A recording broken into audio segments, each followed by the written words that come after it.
United Artists Channel 63 presents the United Artists Sports High School Football Game of the Week. Tonight from Troy High School, it's the Seaholm Maples taking on the Troy Colts.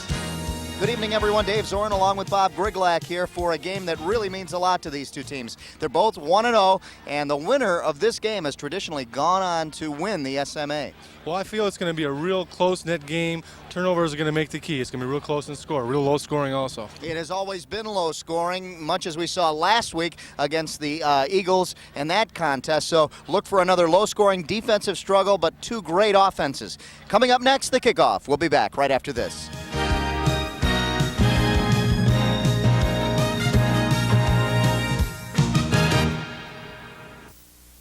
Presenting Digital Music Express. 30 channels of CD quality music. 24 hours a day. No interruptions, no talk. And Digital Music Express offers you classical lovers 3 specific channels. Our symphonic channel plays only symphonies and larger works by the masters. One channel brings you intimate and elegant chamber music. And we have opera 24 hours a day. Want DMX? Here's how to get it. DMX comes through your TV cable, into your DMX tuner, and right into your stereo. And you get all 30 channels for a lot less than you thought you'd ever pay for music. Digital Music Express. Just call us today. Yeah. Call United Artists Cable to order DMX Music Express. Back at Troy High School, the new Troy field. This is our first time here. And down on the field, the coin toss. And the Seaholm Maples will kick off to the Troy Colts. Now the records of last year. Seaholm winning the conference 7-0. 9-1 overall, winning the SMA. The Troy Colts with a 5-2 record in the conference. One of those losses coming to Seaholm, and 5-4 overall. And traditionally, whoever wins this game wins the SMA, and all eyes are on this game tonight around the Metro Detroit area. A big contest, and usually one of these two teams goes into the state finals or somewhere near the top-ranked teams in the state. Both of these teams have really a good pool of talent to pull from, particularly from the areas they're in. And you find that they'll have some of the bigger kids in the areas, and as well some of the more talented and athletic people. So it'll be a good game. It'll be a good contest. Both teams are 1-0 this year, so they both got wins under their belt. They both have some confidence, and it should be a really hard-fought game.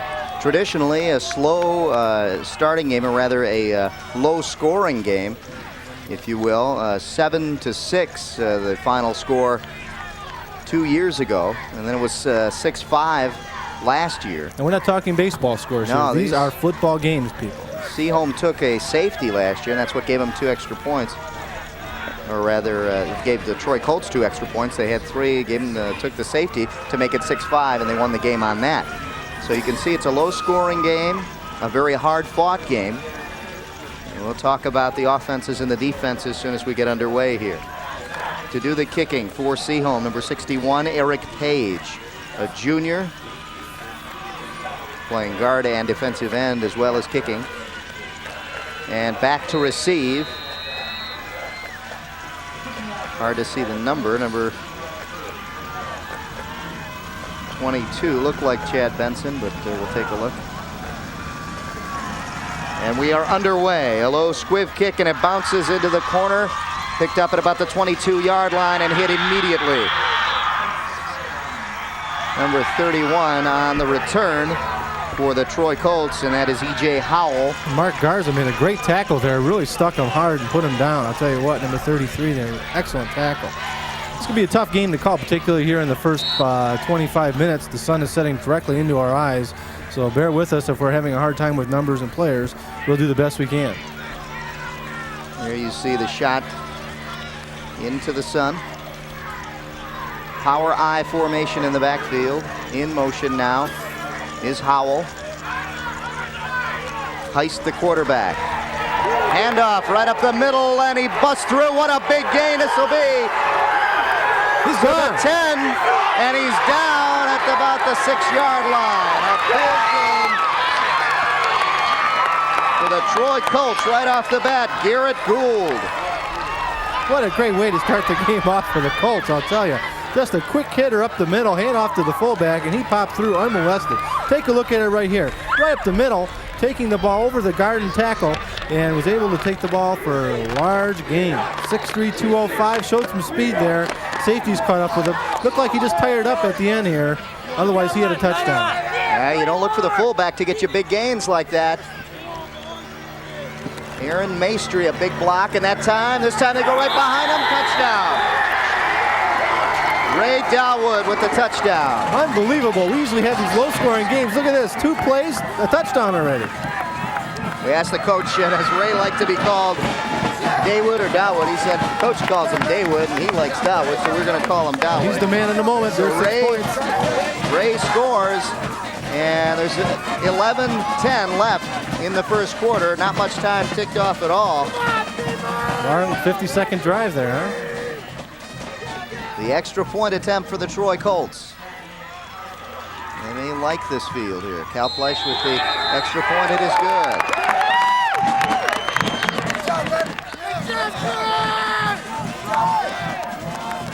What an exciting way to start our game off, I'll tell Correction, you. that was Bones kicking Paul Bones. What do you think it does for this home crowd? Great way to start it here. This is the second game. Last week, the inaugural game for the Troy Colts. Here's a look at the new stadium here.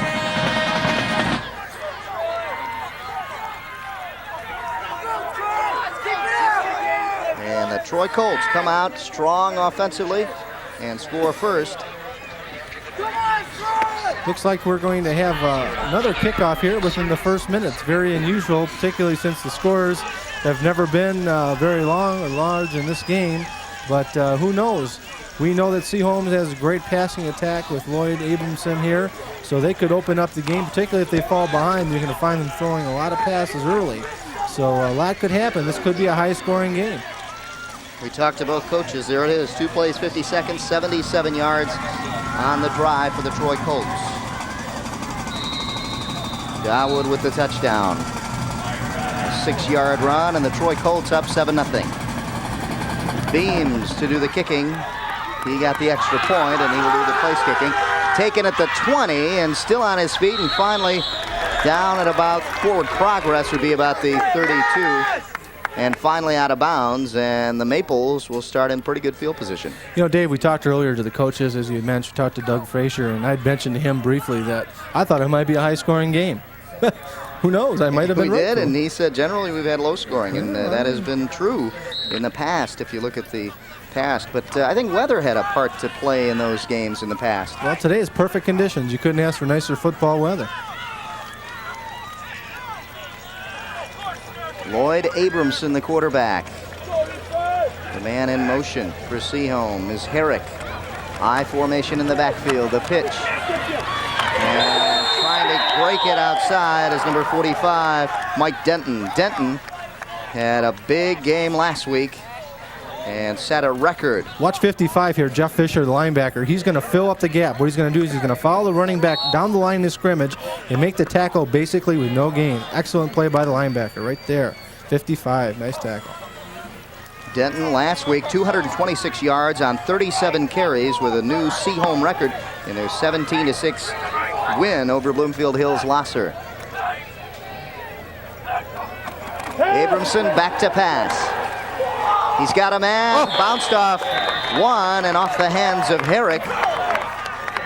2 receivers in that part of the field, and Bob, they'll do that. Seaholm will flood the zone. What they're doing here is they're doing a little curl pattern with number 4, Herrick. He's turning down and is looking for the ball. The problem is the ball didn't get there quick enough.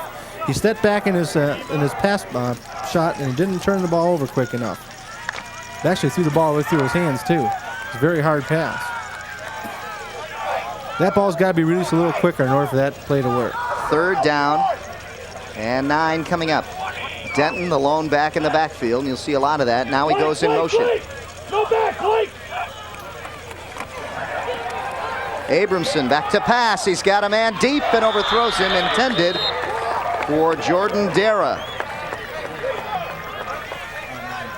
When they send that back in motion, keep in mind Abramson is back there alone. So in other words, he's got no protection. If they blitz a linebacker or whatnot, he's going to be harried and maybe throw the ball quickly. Here he's got time. He steps back in the pocket, steps up here, and lets a decent throw go, but unfortunately he's double covered, as you can see right here. Excellent replay, and the ball's thrown just behind him a little bit. And that'll make it a punting down now for the Maples on their first drive. Something that wasn't talked about is Mike Denton, who was hurt playing last week. He had a pulled hamstring. Now, he played and finished that game. As we see the punt, a low squiv kick taken at about the 38, and a fumble, and finally picked up by the Colts again inside the 35-yard line, about the 34, taken there by number 55, and that is Jeff Fisher. He was harried a little bit. There's a high snap. He got the ball down at the low part of the trajectory of the ball, and that's why it spun like that. Luckily, he got a good bounce. But here's the thing. When you got that ball in your hands, you got to wrap it up. He didn't wrap it up and consequently fumbled the ball. Number 55, the linebacker there, came through and made a nice play. That's 2 plays Jeff Fisher's made in the first 2 minutes of this game. Here come the Colts now. I formation, 2 receivers up top for Heist. First man through again, and another gain of about 4 yards that time for Gould. Garrett Gould, 6'3", 205 pounds. The fullback, a junior, had that big gain. Troy's offensive line right here is sustaining blocks. That's why they're getting these big holes. Their offensive line is doing a great job down blocking that time, getting him the hole he needed in order to gain the 4 yards. He got about 5, actually. They got him a good mark on it. 2nd and 5 coming up. Heist handing off on a draw and a big play. Another big run for the Colts. They are opening up some holes, I'll tell you that. What a great play. Real misdirection play that time. Offensive line went one way, the running back went the other, and opened it up for a huge gain. Ray Dawood and Garrett Gould tearing up Take the a yardage. look right here. The offensive line is pulling left. The running back cuts back right, and there's a huge gap. That's what Barry Sanders does some well. And he's got the same number 20. Takes the ball misdirection, makes a nice move right there. Number 7 makes the tackle. Got a penalty there. It looks like a face mask.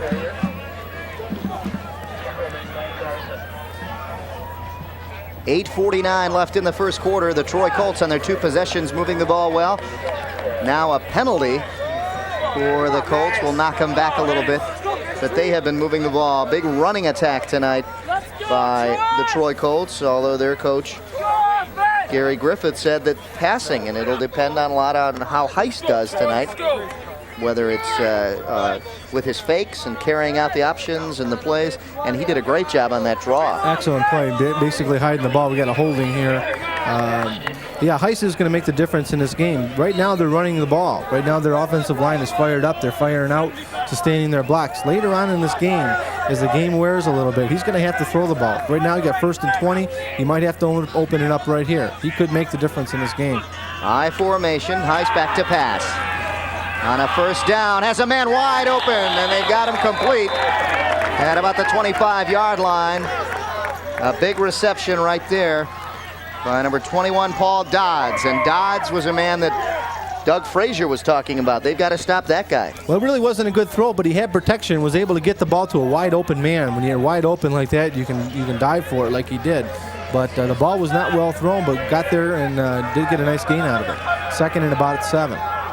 Bill Heist, the quarterback, pitching back to Dawood. Dawood hitting the backfield, but manages to get back to the line of scrimmage. It'll be 3rd down and about, let's see, 6 or 7 coming up. Take a look right here. You're going to see the pitch back. The offensive line swinging right. They're pulling a few people right. Seaholm's quickness catches up with him a little quicker than he expected. Doesn't really have much of a hole, and they've got 3 or 4 guys making the tackle there. 52 wraps him up. It looks like he made a pretty nice tackle there. That's Adam Green, senior, 6 foot 192. Here come the Colts now on a 3rd and 6. Heist will run it. Heist close to a first down. I believe he's just shy. Let's take a look. They may have to. There's a flag down, Dave. It looks like something on the line of scrimmage. It could either be an offside or a crackback block when something happens like that. Yeah, it's in the backfield. That's right. There it is. Crackback. There it is. We can hear it down there. And they're going to knock him back now or give him the fourth now. That'll typically happen on those plays when the flag goes up because you can't block below the waist. Here's the key. He makes a nice run right here. Takes the ball outside. He's going to have to roll the pocket in order for him to get time. He's not a real big fella. He's only 5'9", about 150 pounds. You can't see the crackback here, but his speed got him to the outside, and he would have been close to that first down, maybe just a hair short. Yeah, I don't think he would have got it. And now it'll make a third and about 16 coming up. Well, here's a big play right here. They can't turn the ball over. They're in decent field position. Even if they've got a punt, they can bury them deep. So they've got to be careful not to give up a big interception because it might open the field up and they might be able to take the ball back down. Now the Colts chewing up the clock here in the first quarter. They have pretty much held the ball for the entire quarter so far. Heist, pressured, gets away, and he's going to have to get rid of this one. He does. It's complete. No. He lost it, but a pass interference call coming up. And the Colts will get a first down. I don't know about that one. That was darn close. Refs were down there. They had a good view of it. I'll tell you what, it looked like the ball was in his hands after it was stripped. Let's take a look. There we go. Now look at the linebackers here. They're blitzing two linebackers this time. One of them gets through. He's 54. He looks like he puts a lot of pressure on him. And here's the speed of Heist right here. He's taking the ball around the right side. Here's the key to the play. He's able to throw the ball because he's running right. He ran left, he couldn't. Here's the throw. It looks like a decent throw. Take a look. I don't know. It looks like he hit the ball first. It looks like the ball was hit first. He might have been already wrapped up around him before the ball got there. Tough call to make, particularly at this situation, but I'll tell you what, that was definitely judgment.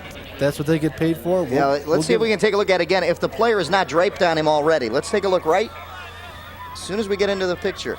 He hits the ball. Look, watch. He had him wrapped up before he even had a chance to get it. He hit the ball, but he did have his arm on his shoulder first. You're right. That was a good call. But could it have been a catchable ball? It was out of bounds, too. It was a catchable ball because right when it hit him right before he went out of bounds. And a good call down there by the referee. The defensive player had the arm wrapped up before the receiver, Paul Dodds, had a chance to get his hands on it. So that'll make it a first down, a whole different situation now for the Troy Colts and Bill Heist, the quarterback. A little bit more room to work now. 1st and 10, ball at about the 20-yard line. Well, this is their game. They want to keep the ball out of Seaholm's hands, and they're doing a good job of it. Power I back in the backfield there is Hamus. Hamus is in motion now. And the handoff to the tailback, Dawood. Dawood gains about 4 yards. It'll be 2nd and about 6 coming up. Straight handoff, off tackle play. That's what they got to do, keep the ball on the ground. They're down there in scoring territory. Make sure they don't fumble the ball. I think you're going to see Heist roll out here. He's got a little bit of room to work with. Now he's got 2nd down and about 7. He might get some room here. He has the opportunity to throw the ball or to run the ball. That's a good play right down here. 2nd down, 6 coming up. Power I again. 2nd man through. Dawood breaks it outside. 1 man to beat, and he beat him. Ray Dawood with his 2nd touchdown of the game. This time a big 16-yard run. And the Troy Colts make it an offensive game rather than a defensive struggle in this contest between the Maples. Let's take a look, Bob. Take a look how slippery he is here. It's a straight handoff. He's going to take the ball laterally down the line of scrimmage and look for his hole. There he goes. He's looking for his hole. He doesn't have one. Takes it around the corner. Watch him slip right through this tackle right here. Boom. Looks like he's wearing silicone to slip through a tackle like that, but it was a nice run. Showed a lot of upper body power in order to run through the tackle. Paul Beams to attempt the extra point. It is up. It is good. And the Troy Colts lead it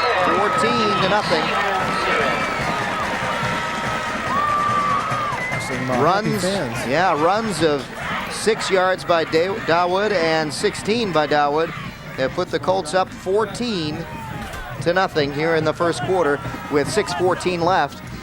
And I'd say about At about 23 minutes of this first quarter, we have seen the Troy Colts handle that ball. 23 minutes, that's a long quarter. I'm sorry.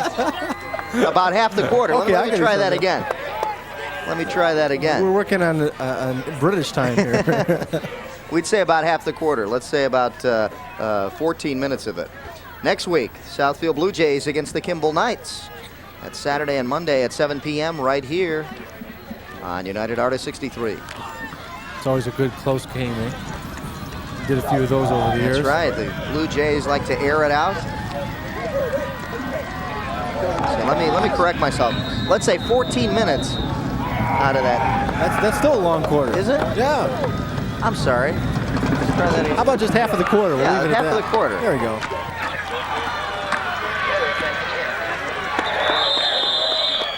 And the return goes out to about the 28-yard line. The Maples will get it there. Again, good field position. And a scoring drive. 6 plays, 3:43 total time of possession, and 66 yards on the drive. Last time it was 77. With 50 seconds. Yeah. So we know exactly how long they've had the ball. Thank you very much. 4 minutes and 4 minutes. 33 seconds. I don't know what I'm thinking. I've got to go back to school. And if I did go back to school, I'd go back to the new Troy High. There you go. Abramson under pressure. Now we'll find some room and gets hit in the backfield. A big hit by Kachinow for the Colts. Kevin Kachinow back there for the sack of Abramson.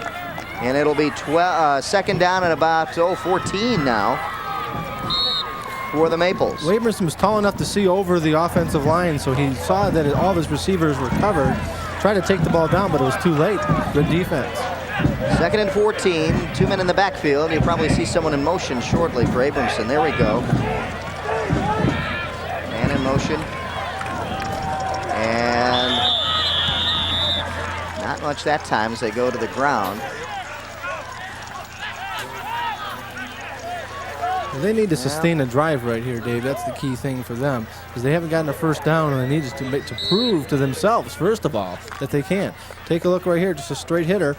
Not a bad gain. Not a bad. It's a 5-yard gain, considering they lost a few yards on the first one.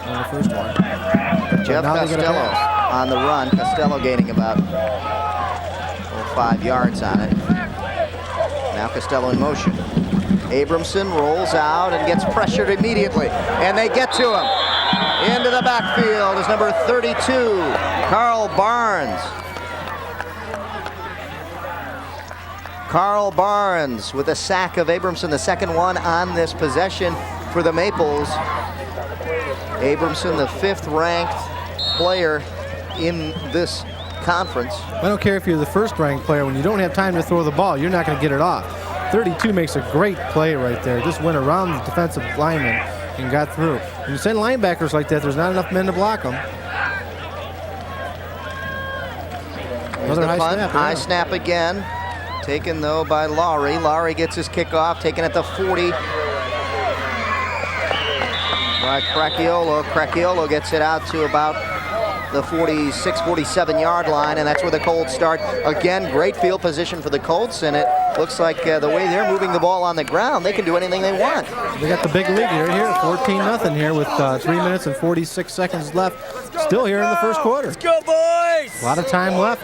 Let's go! Let's go. Another touchdown here could put a lot of pressure on the Maples. Maples not being able to do anything offensively, and they have been touted as a very strong offensive team. Again, the fullback right up the middle. Gould on the carry. Well, we've got 3 minutes and 37 seconds left in the first quarter, and he's got over 100 yards already. Look at that. A 30-some-odd yard gain for Gould. Let's see, now it'll be just shy of 30 yards on the carry. We only needed 23, so he's got 107 yards and 3 carries. Excellent ball handling. I'll tell you what, made a real nice run after the fact when he got into the defensive secondary. A quick opener again for the fullback. They'll give it to him again. Garrett Gould. And when you're running this well, You're in the backfield, so give me the ball. You know, I'll tell you what, and here's the unheralded statistic, the offensive line. You know, people look at the running back gaining all these yards, having a great day. I'll tell you what, he was 15 yards down the line on the play before somebody touched him. And that's great offensive line blocking, great scheme blocking by the coach. He knows what he's doing. Just under 3 minutes left in the first quarter. And the Troy Colts just taking the time off the clock, and that is what head coach Gary Griffith wanted. Here's Dawood outside and out of bounds at about the 15-yard line. First down, just inside the first down marker. That play didn't look like it was going to get anything, but Dawood's speed took him outside. Take a look right here. He takes the ball on a nice high pitch, takes a look, stuns the linebacker, makes him look inside, then goes outside and gets just enough for the first down. And look at this, there's a hit after he was out of bounds. It could have been a flag, it wasn't called. He was a good 5 yards out of bounds when that hit came. Yeah, first and 10 from the 12. They can get a first down to the 2. I formation, in motion is E.J. Howell. Heist, hands off to Dawood. Dawood trying to cut outside on the weak side, and nothing there. Adam Green made a nice tackle that time. He's outside linebacker, and his job is to make sure he doesn't get outside. He came up 2 or 3 yards, filled the gap, and you can see right here, made an excellent tackle. There's 52 on the top of your screen. Watch him come up and fill the gap. He's going to make sure he doesn't go outside, wraps his arms around his waist, and make sure he doesn't go out. Excellent defensive tackle. Good defensive play by Adam Green, and that gets the Colts for a loss. Second down and about 13 coming up now. Power I shown by the Colts. And some motion now. Nothing there. Number 54 for the Maples, Zoppi, right there to make the play. He filled really nicely. He hit him.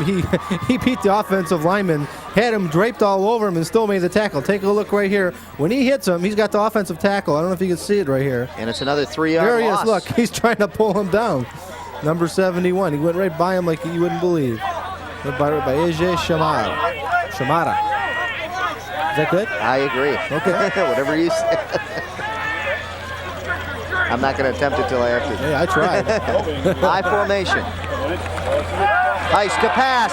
It's a timing pattern. He's got him in the end zone. In and out of the hands.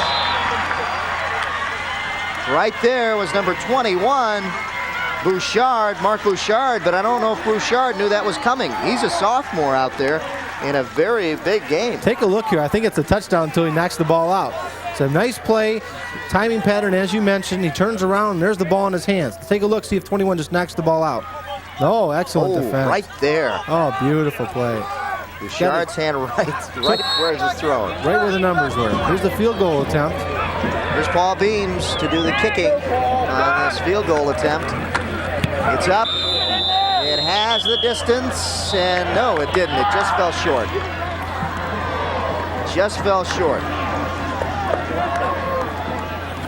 So the Troy Colts, still, they did what they wanted to do, ate up the clock, and put the Maples in their own territory.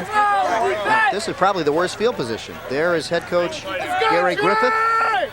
Took over here last year for Jeff Keller.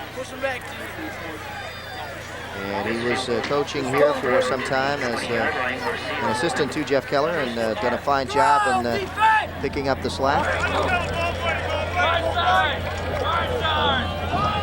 Clock down at 1:02 now in the first quarter. Abramson with one man in the backfield, and that is Denton in motion.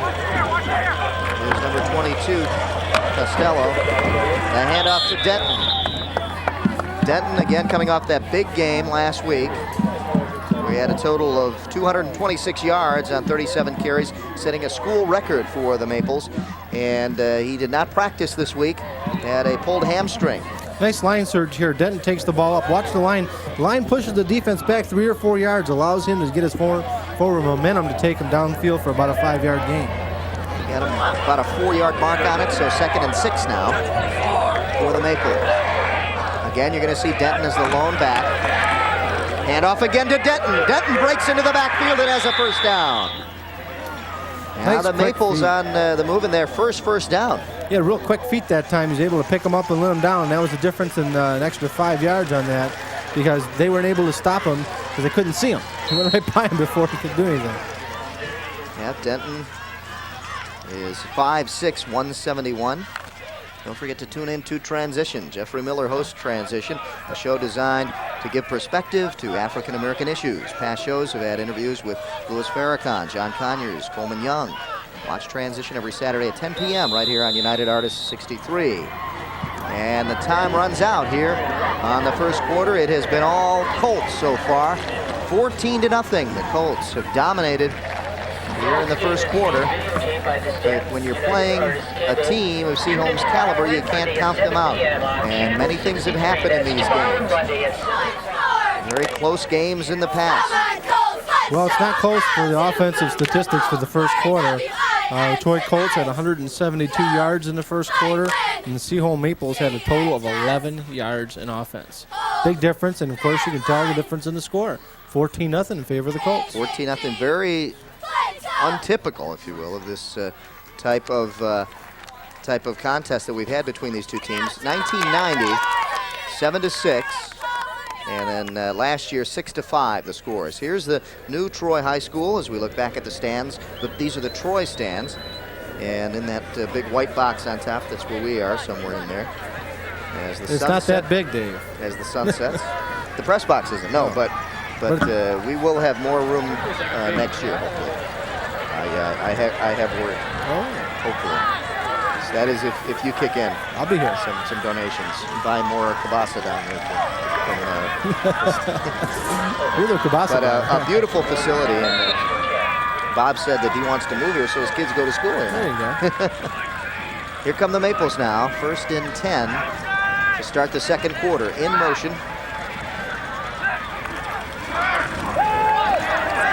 Herrick was in motion. Abramson passing and complete. Herrick, the receiver, and Abramson got him with good coverage too. He was covered down there by number 44, Cracchiola. I'll tell you what, he almost made a great play defensively, was almost able to knock the ball out. He still didn't get the ball off quick enough. He looks back, he throws a nice pass, but the ball, he didn't throw it when the Herrick made his cut, and that made the difference. It allowed Cracchiola to almost come back and make the defensive play. And a great pass by Abramson. That is why he is the top junior quarterback in the state this year. Look, blitz showed by the Colts, and they come through. Denton was hitting the backfield and now struggles to get back to the line of scrimmage. Looks like he might have gained a yard, and that's about it. So the blitz did work for the Colts. Was able to stop him up in the middle, and that was the key difference there. Made him go outside, and that's where the play was not designed to go as he goes outside. Take a look right here. You can't see the linebacker stunning toward him. The play is designed to go off tackle. Takes the ball outside a little further. Great defensive play there by number 82. He's able to take the ball further outside than he wanted to. Basically got back to the line of scrimmage, maybe gained the yard. Craig Fritz made that play defensively. Excellent play. A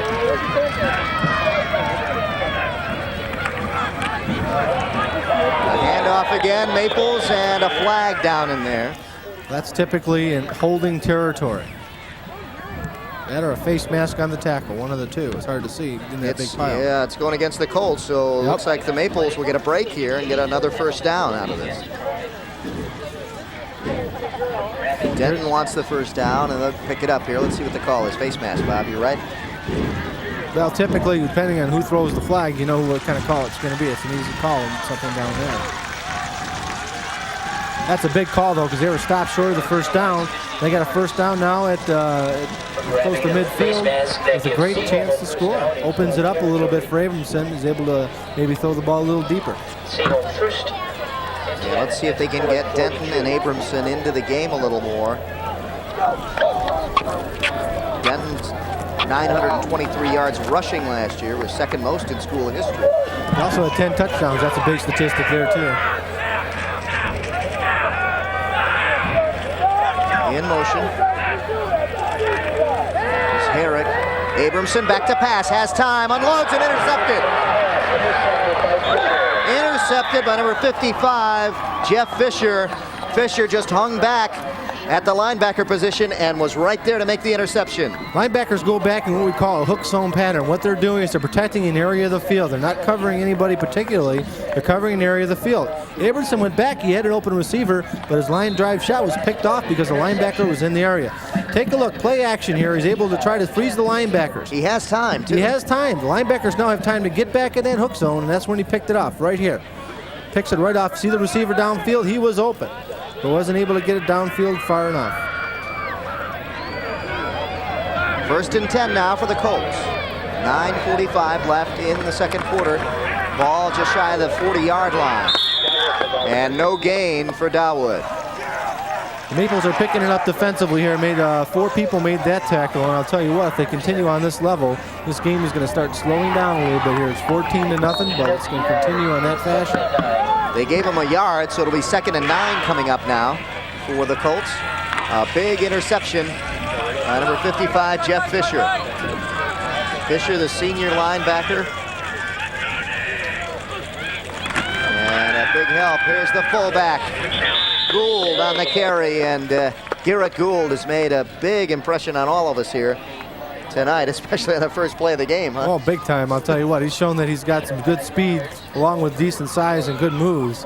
Showing me a lot. Kind of pooped out there at the first play, but I think he surprised himself getting that far. Yeah, he sure. When you're a fullback and you can get a big gain like that. And nobody touched you for so long. Yeah. 3rd down and about 4 coming up now for the Colts. They lead 14-0 over the Maples. I formation. Gould, the first man back, and a forward lateral. No, it was a pass. Was it a pass? He did throw it forward. And the pass intended to Dawood is incomplete, so it'll bring up a 4th and punting down now for the Colts. Here's the fake. Now he goes back to throw the ball. Watch, the receiver will be in front of him. Take a look right here. It's very close. We can't tell on that angle. Cannot tell on that angle. It's really close. But the refs did blow it, as blew the whistle as a dead ball. And it was a forward pass. The punt, a good one, and a fair catch asked for, and he got it inside the 15-yard line. Getting it back there was Reed Ritter calling for the fair catch inside the 15-yard line, and a big punt there for the Colts, burying the Maples deep as they lead 14-0. He had a lot of pressure on him too. I'll tell you what, it showed me a lot of fortitude getting that ball off. Yeah, as a punter, kind of helpless back there. Well, everybody coming at you. Yeah, if they get a piece of that ball, they can do whatever they want to. Yeah. They can twist you in like a pretzel if they wanted to. It's all legal. But until then, can't touch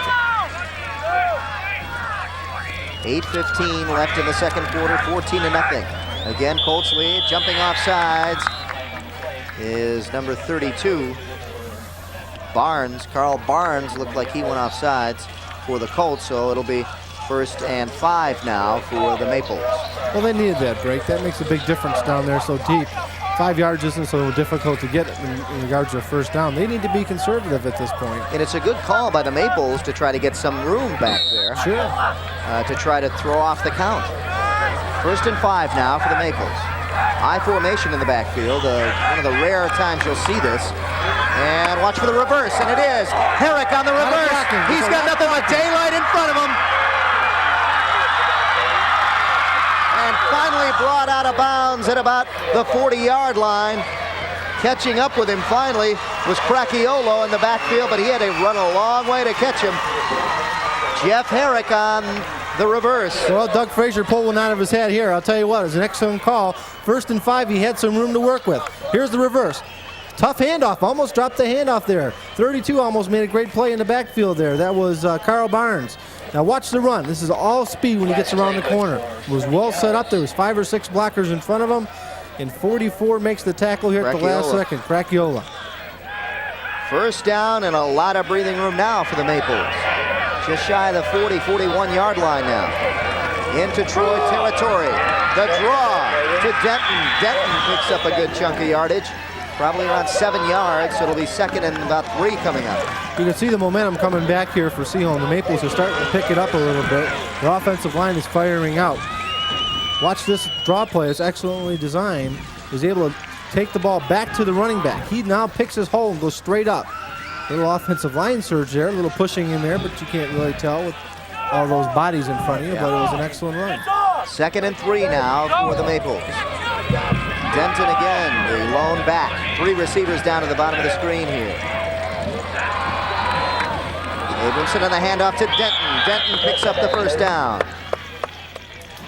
Good conservative football here, Dave. I'll tell you what they need to do is they can't get off of their game plan. They're trying not to do that. When they tried to force the ball earlier, Abramson got picked off. Tried to force the ball into a receiver, and it didn't work. So they're only down 14-0. If they go into halftime even 14-7, that's real easy to come back from something like that. They just got to make sure they don't make a lot of mistakes. We talked earlier before the game started how turnovers can make a difference, and that time it did. 1st and 10 for the Maples. I formation, in motion is Herrick. Colts showing blitz, and then back off. Abramson to pass, has time, and complete. First down for the Maples. Jordan Dara on the reception, and that is the return of the all-county quarterback, Lloyd Abramson. He was an all-county quarterback as a sophomore last year. Now as a junior. He's 6'3", 188. He's got a lot of power in that arm. And he can look the field over, too. Exactly. He's got a lot of time to look the ball. Herrick took some people out to the outside. He comes back inside. Receiver's wide open. Excellent play. Jordan Dara on the reception, and it's a first down at about the 15-yard line. And off Denton. Denton outside and gets about 3 or 4 yards. And that was all Denton, I'll tell you. That was all speed going outside because he didn't have much in front of him. Gain of about 4. It'll be 2nd and about 6 coming up now for the Maples. Maples trying to come back here, Bob, and they smell 6. You can see why Denton gained 923 yards last year. This is all him. There's nothing inside. He pops the ball outside. Nice tackle there by Fisher, but he still gets 4 yards. Trying to get down to the 10. It'll be 2nd and 6. 6:04 left in the second quarter. Abramson back to pass. Has time. Unloads into the end zone and overthrows.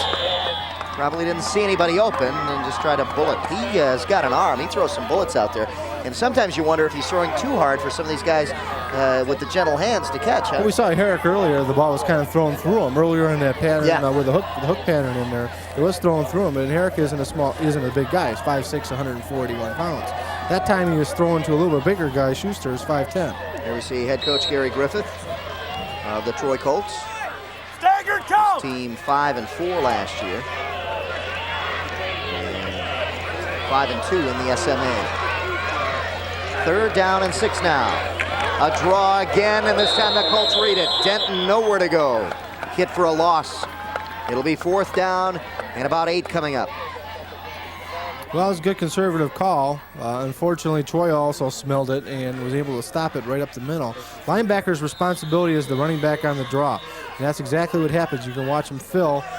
Excellent defensive play there by number 64, Nick Truza, outside linebacker. I like that, Truza. Truza. Look at the beautiful sunset you can see here. I don't know There if he you is. had a chance to see. There he is, Truza. As we have a timeout down on the field. You can see some great sunsets here, the way the press box is. But I'll tell you, when you start the game, you're kind of blinded by that It's sunshine. pretty tough, I'll tell you. But you can thank the beautiful sunset to Mount Pinatubo out there in the Philippines. That plus the cool And weather. you know what? They say it's erupting again, so we're going to have another 5 years of I got Central Air put in for no reason. With the timeout, we'd like to remind you about the program here on Channel 63, and that's Oakland Press Perspective. Oakland Press editor Neil Monroe discusses current issues with a variety of guests on Oakland Press Perspective, Fridays at 8:30 right here on Channel 63. Well, it's a nice drive so far by Seaholm Maples. Remember, it started back down on their own 12-yard line after a great punt. The reverse penalty first, and then the reverse call. They gained them about 30, 40 yards. So now they're in great field position. The Colt fans fired up here at the new Troy High. And just a beautiful facility. I'll tell you what, we've got as many fans in both stands as I've seen in a long time for one of our games. You get fired up in this game here. It's a 4th and about Another timeout there. 8 coming up, and both teams want to make sure that every play is pivotal here in this contest, and both teams want to make sure they get the right call in here. And don't forget to tune in to Oakland Forum as we tackle issues directly affecting Oakland County. On Oakland Forum, join me, yours truly, Dave Zorin. That guy looks familiar. That's yeah. right. What kind of Even people, from the distance? who have you had on recently? Anybody important? Yeah, we did. Who did we have on recently?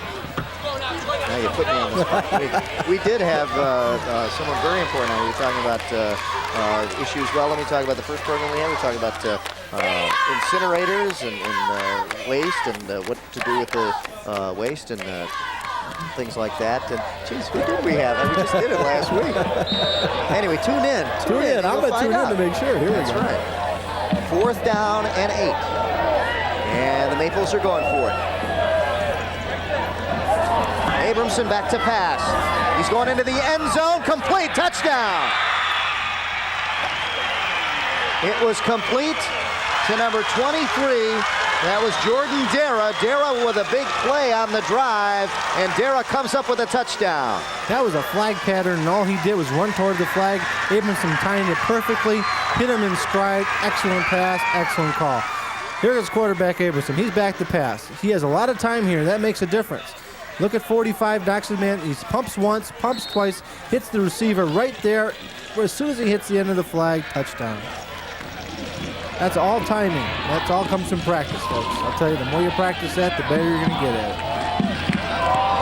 The extra point is up. It is good. Barely. And it's a 14-7 game now. Abramson to Dara for 13 yards. And the extra point is good. Well, Doug Frazier mentioned earlier when we talked to him that they had a hard time scoring inside the 20. He mentioned that they've been able to move the ball on the Colts in the last 3 years, but haven't been able to really score inside the 20. This time they capitalized on a big 4th and 8 play. Were able to hit him for the touchdown. That might make a difference now, get their momentum back in this game. And it's anybody's game. We mentioned earlier that Colts came up quickly, 14-0. I had to tell you that, hey, you're dealing with the Seaholm Maples, who won last year. They won the SMA, and they're going to come back. They're not going to lay down. The Colts had a chance to put this game away. They're up 14-0. They had the ball at the 46-yard line, and they blew it. Yeah. Think about it. They had a chance to go up 21-0 and take basically all the momentum out of Seaholm, and it just didn't happen. Doug Frazier, the head coach there, right in the middle of your screen with the headset on. He's got to be happy. He's back in this ball game. He is. It's a whole different ball game now. And it's 5:28 left here in the first half. 14-7. The Troy Colts lead, and the Maples coming back now. They had something going offensively. That's a line drive kick. Page to kick. It's a low squib, gets a good bounce, and then goes out of bounds. And either you take it there or you have them kick over. And really, they don't have much of a kicking game. You might as well have them kick over. That's what I thought. You might as well do the line drive kick. If it bounces off somebody, you got a chance to pick the ball up. Yellow flag means penalty. And a 5-yard loss. Rather, they move them back 5 yards, and they'll kick over.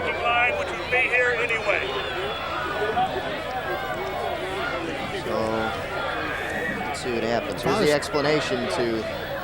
If I was Troy, I might want to take the ball where he kicked it out. I mean, that's decent field position. You never know.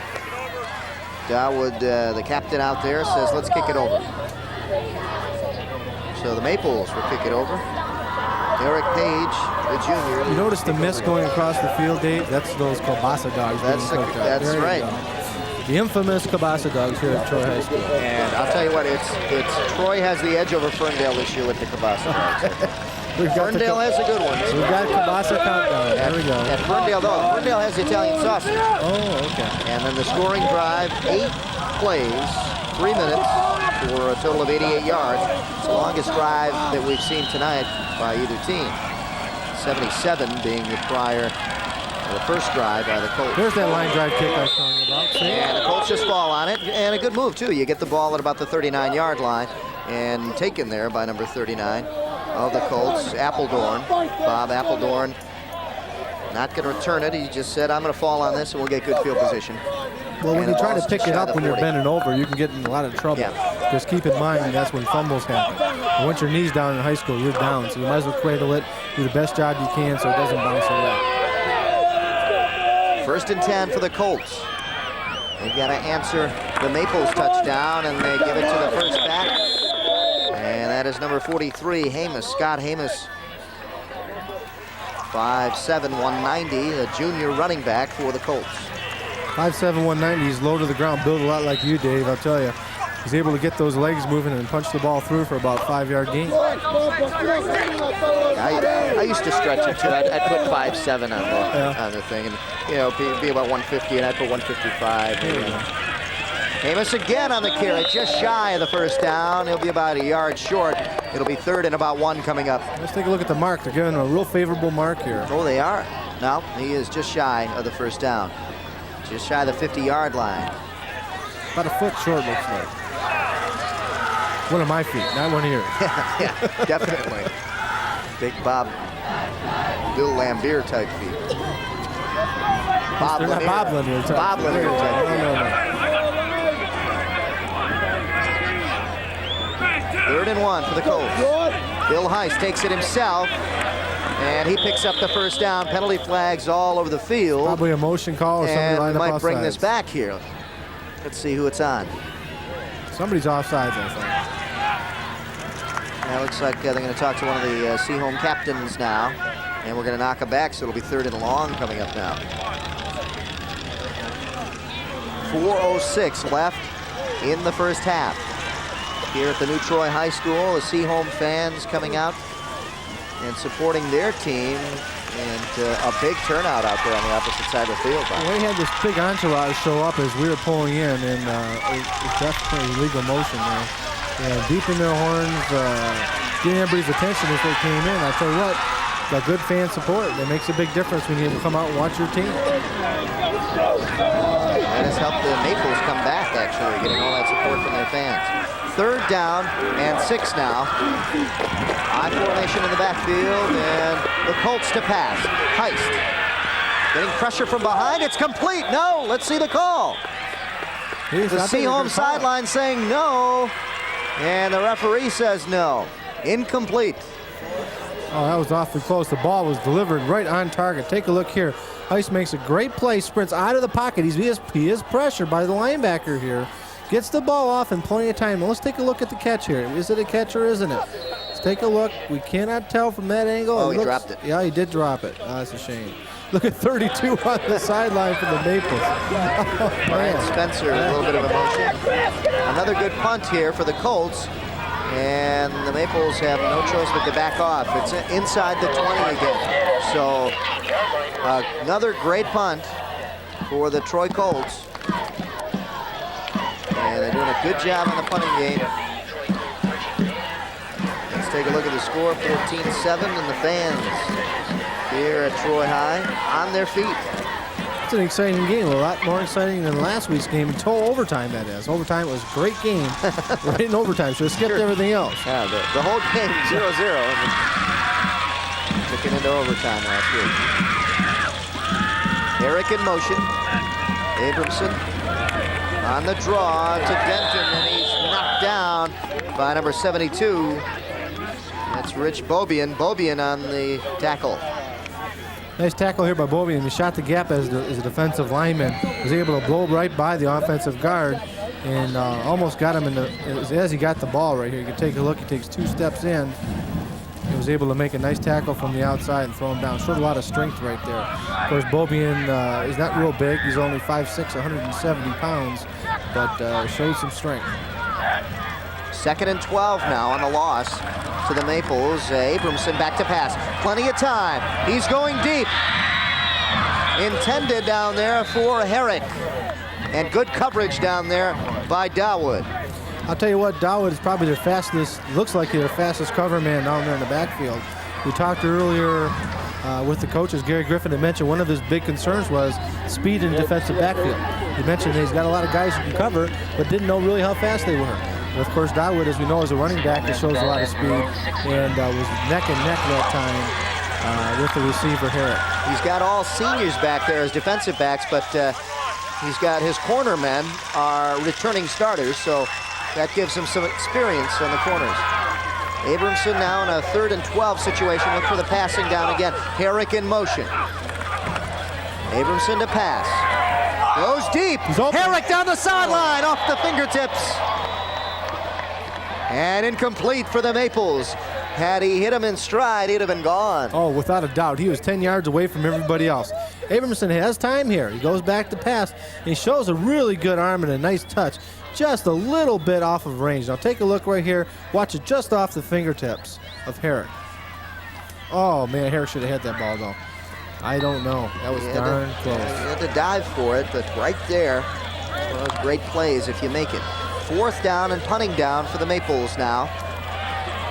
2:41 left here in the first half. 14-7, the Troy Colts lead. And to punt is Lowry. Lowry's punt taken at the 50-yard line, and E.J. Howell returns it into Maple territory. So the Colts with great field position inside the 40-yard line of the Maples, and look for another score here now for the Colts. Well, here's a big possession for the Colts. They can go in with the score at halftime and take a big commanding lead, have momentum. They're at home. A lot of things will be going for them.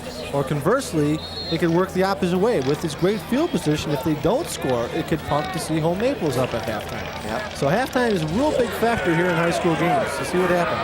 If you come off a big play or any kind of a defensive stand going into halftime, it's going to help. Here the run by Dawood, and the Maples fired up defensively. They know what they have to do, and they hit them for a loss of about 5 or 6 yards. You know, a key to these games is look at time of possession.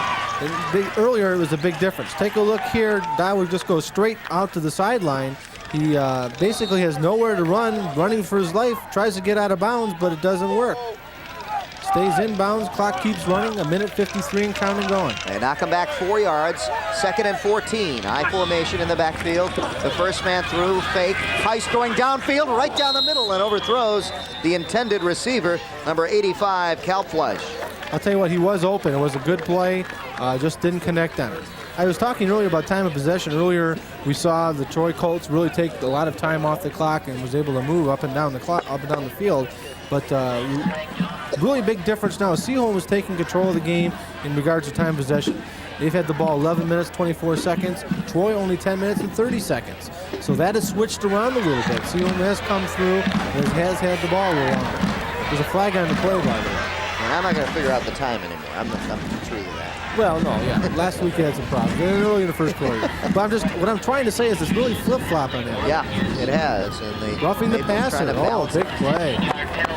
Big penalty on the Maples, and this could cost them some points, actually. The ball is brought to about the 26-yard line of the Maples, and it's 1st and 10 from there with 1:43 left and plenty of time to score. Oh, plenty of time. As a matter of fact, they probably don't want to score too quickly. Yeah. Because you don't want Abramson to air it out, because anything can happen. And he can. He's got some speedy receivers. We saw Herrick open down the sideline. First man through, and that has worked so well for the Colts tonight. Hamus on the carry, and Hamus picks up a good chunk of yardage on a first down carry. Gain of about 7. It'll be second about 3 coming up. Well, that big offensive line is opening up some good holes. What's happening is they're firing out and sustaining their blocks just long enough for the fullback to get through on that big burster. The linebacker's got to make the tackle. It's typically 5 to 10 yards down the line. And with the timeout on the field, we'll take a break right here. We'll be back. 1:34 left.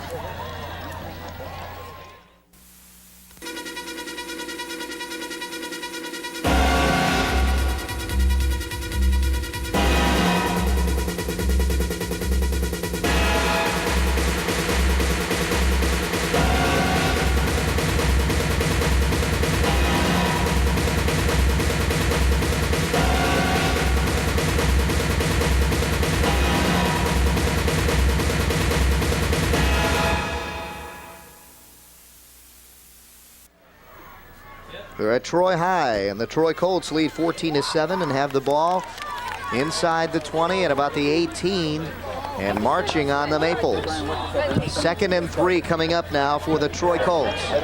1:34 left in the first half. I formation in the backfield. In motion is Howell. First man through, Hamus. Hamus gets it and picks up the first down. Good conservative call right there, trying to run a little time off the clock. No, he's short. Well, that's Just okay. shy. That's okay. That's not going to hurt them there. They're still within the striking range. As a matter of fact, with 3rd down and 1, they might give them an extra play, if you think about it. Because the way their offensive line has been pushing people back, half a yard is guaranteed. It should be guaranteed. That might give them time to fake it on a play action, throw the ball down near the end zone. Yeah, they're going to measure this. It is just very close. I thought he picked it up, and then they moved the ball back a little bit on the mark. We got it on the bounce. But he may have it by a nose. Let's take a look. You got it. He's got it. There it is. First down. See if they'd listen to me. He wouldn't have wasted all his time. 1:27 left in the first half. The Troy Colts on the move again, and they've done it with the running game. Hamus and Dawood. And they're the Troy Colt band with a lot of good music to play because their team is possibly going up by 2 touchdowns here. Dawood on the cut. He cuts upfield, but he's surrounded by the Maples. And they bring him down after a gain of about 2 or 3 yards. We got a timeout. We can take watch Dawood right here. Basically take the ball, make a couple nice little moves, take the ball upfield for about a 2-yard gain only. So it's going to set up 2nd down and 8. Tough place to score right here. And the Maples call timeout. 2nd down and about 8 coming up with 1:12 left here in the second quarter. 14-7 the Colts lead. They had a chance earlier to add on another touchdown, possibly making it 21-0 at that time. Right. You know, and don't forget to tune in to the Roadshow video program. It brings you the best in pop music videos and takes you to a new place in Southeast Michigan, on location every month. Watch Brad and Pat on the Roadshow program every Saturday and Monday at 9 p.m. right here on United Artist 63. You know, Dave, I haven't seen Garrett Gould in there for quite a while. He was carrying the ball so well in the first quarter, and he hasn't played for the last 2 or 3 series, and I don't see him on the sideline. That's right. Hamus is in there. He's been, for the last 2 series, he has been in there. We'll try to find out what happened to Garrett Gould. I formation in the backfield. Howell is in motion. And off to Dawood. Dawood stacked up. It'll bring up a big 3rd down now for the Colts. Colts may be happy with a field goal attempt here. I don't know. Their kicking game isn't the best in the world here now. You know, it's a matter of right now they'd have about a 35, 40-yard field goal. You figure 10, 20, 23, 30-yard field goal. That's not a gimme. Plus, they're not in the middle of the field. Yeah, that'd be a tough angle to kick, too. Let's see what happens. 3rd and 5. Heist to pass, rolls out, has time. Now the pressure gets to him. Flags are down. The pass to the tight end. He would have the first down if this counts. And let's see the call. Holding, and they're going to knock him back here. The tough play for Heist on that particular play, I mentioned earlier when he was rolling right and tried to make a pass down. That's an easy play for a quarterback. Running left and then trying to throw back across the green. It's a real tough play. And they'll bring him back now on the holding call. It'll bring up a 3rd and long and another passing down for the Colts. And again, as you said, a 30-yard field goal from where they were originally. Now they're going to knock him back even more, so you can rule a field goal attempt out of the question. Well, take a look right here. I don't think you're going to be able to see the holding call because it's way down at the bottom of the screen. There's going to be a lot of bodies in front of you. But here's a tough play. He's running left. He's got to throw right. He's got to stop and throw the ball. He can't throw it with his momentum. He's got to plant. There he goes. He's got to plant his feet. He rolls back. Now he turns right. Now he's able to throw the ball. He couldn't throw the ball the other way. So 3rd and about 16 now with 26 and counting down. They're going to let the time run off the clock here. They probably will. Let's take a look. Heist wants to call a timeout. Let's see. 15 seconds and counting down. Heist to pass. He has got men in his face, but it's a screen pass. He's got a touchdown. And there he is. Guess who, Bob? Garrett Gould. Garrett Gould with the touchdown, number 40. They must have just been resting him after that 117-yard first quarter. And he got it just in the nick of time with 6 seconds left. Well, he's the big man. Take a look right here. A lot of pressure coming. They're blitzing both linebackers. Because they're able to lift the fullback out of the backfield. They also blitzed the corner. The corner wasn't there to block down. Garrett Gould came out of the backfield as the fullback. One linebacker blitzed as well as the cornerback, and he was able to take the ball in for a touchdown. The extra point by Beams, Paul Beams.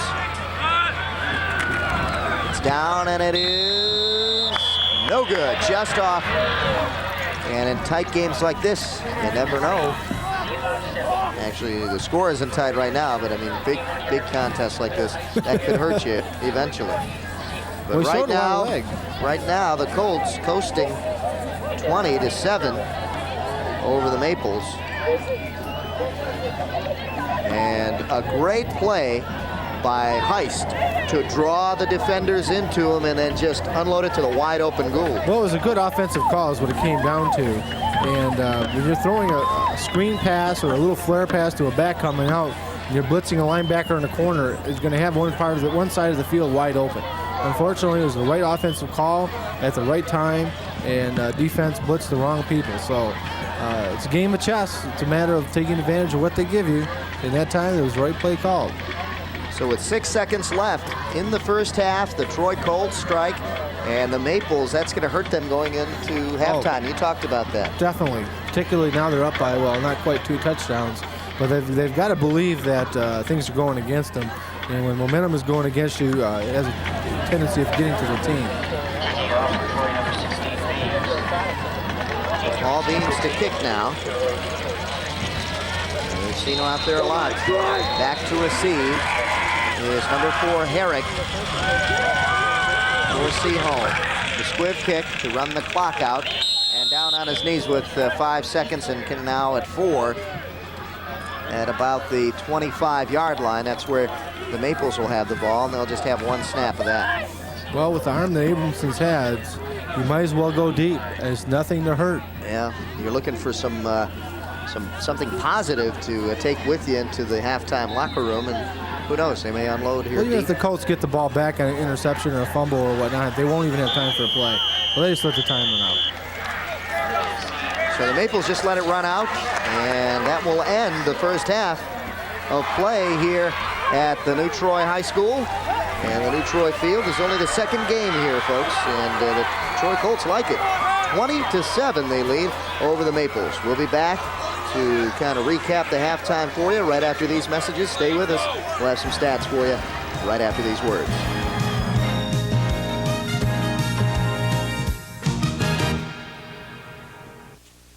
All of us at TCI Cablevision are working with the Muscular Dystrophy Association to make life better for kids like Jamie with muscle disease. Hi, I'm Dave Humphrey, General Manager of TCI in Oakland County. You can join TCI and MDA in the fight against muscular dystrophy. Call to order a new premium channel like HBO or the Disney Channel, and TCI will donate your $5 installation charge to MDA. Plus, you'll get the second month free on your new premium channel. Help us bring hope to kids with muscle disease. Call TCI Cablevision today.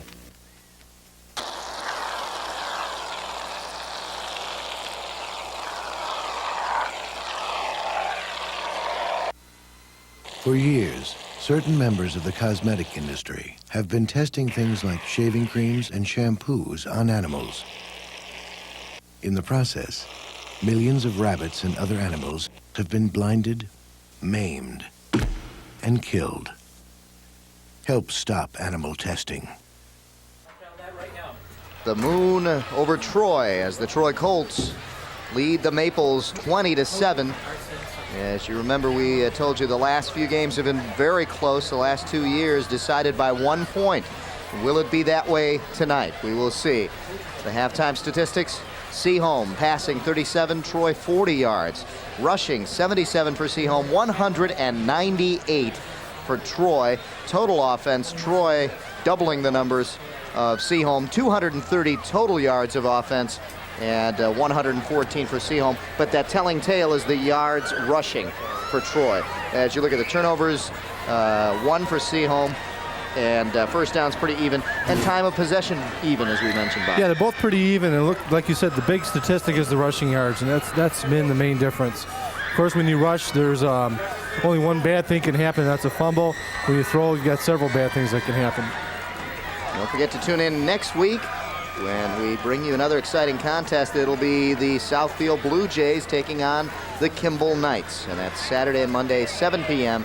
on United Artists 63. Big matchup there, as we've covered that game for the past few years, Bob. Probably the last 4 years that I can remember. It's always been a pretty close game. You've seen Southfield with a lot of speed. You mentioned that earlier. They always have the small receivers that can run like the wind. And Kimball keeps the ball on the ground, tries not to make a lot of mistakes. So that should be an interesting game. Two different philosophies on offense and on defense. Right now, we are ready for the kickoff to start the second half. The Colts, what do you say if you're head coach Gary Griffith? Keep doing the same thing you're doing in fundamentals. Well, what they've got to do is go back to what they did in the first quarter, which is the quick hitter, the fullback up the middle. They've got definite size advantage, it looks like, on Seaholm Maples, and they need to take advantage of it and wear them down. If they can wear them down and not make a lot of mistakes, of course, when you're up by 2 touchdowns, you're not in position to have to do anything. They run some time off the clock. They have a couple of ball-controlled offensive drives down the field. I think they're going to be able to take advantage of this game. The Maples won the toss at the beginning of the game. They deferred, and they will take the kickoff here in the second half. And they get a chance to start the momentum this time. And we are underway in the second half. Ball taken there by number 42, and that is Piernick. Piernick is not down yet, and they finally bring him down inside the 30-yard line at about the 28. It's always a scary time when you look at somebody carrying the ball. Once they get stood up, the second and third hit can make a big difference in regards to a fumble, potential fumble. Ball will be at about the 27. And it'll be 1st and 10 there for the Maples. Big offensive drive for them. If they can take the ball down the field, they'll change the complexion of the game once again. And they'll set the pace here for the second half. Lloyd Abramson, the quarterback. He sends Herrick in motion. The handoff to the first man through. That is Denton. Denton is stacked up at the line of scrimmage. When they take the ball out of Denton's hand, I don't mean take it out of it literally. I mean keep the ball on the ground to him where he gains only 1 or 2 yards. It's going to put Aberson back on his heels. When he's got to throw the ball all the time, that will allow the Troy Colts to blitz a few linebackers and put a lot of pressure and make something happen. Second down at about 9, gain of about a yard for Denton, and it'll be another long situation for the Maples. In motion is number 45, and that is Denton. Abramson to pass, going down the sideline, intended for Herrick, and he threw it out of bounds. Well, Herrick was open, except he didn't come back for the ball. Here's head coach Doug Frazier of the Maples sending in the play with number 87, Travis Ryder, the tight end. The receivers have to run a little crisper routes. It looks like Aberson's getting time to throw the ball. The receivers just basically are running the real crisp, down and out curl patterns where he knows where they're going. He's got to wait till the last second, and by that time they have to react to the ball. And that might have been the problem on the pass to Herrick down the sidelines in the first half that he had to dive for, kind of letting up on the route and not following through. Abramson on a 3rd and 9. Passing deep, has his man, and good defensive coverage down there by number 21, Paul Dodds. Dodds not only doing it on the receiving end, but this time knocking it away out of the hands of number 23, Dara. Dara, the intended receiver. I'll tell you what, watch this play by Abramson. He does a great job of staying in the pocket. He's got a guy coming right in his face, right there, unloads the ball, and it's a perfect pass right between 2 defenders, hits him right in the helmet. Yeah. He should have had that ball. Oh, my Lord. Right on the mark. Anytime you can throw it between 2 defenders and not get it intercepted. And have a man coming at you in the face. And to have a man coming at you in the face. And be a junior quarterback, so he's got 1 more year left here. The punt is a wobbly one, taken at the 40 and wrapped up immediately is Howell, and a good tackle down there by number 42. Or was it 62? Looked like 62, Larry Norris getting him down. Field position has been a key for the Troy Colts, particularly in the first half. They've had excellent field position pretty much the whole game, and it's made a big difference. Seaholm has been buried, I know, at least twice inside the 20. One time they were able to take the ball 88 yards for a touchdown. The other time they had to punt. 1st and 10, ball at about the 44-43 yard line. And the dive straight for the Colts, gains of about 4 yards on it.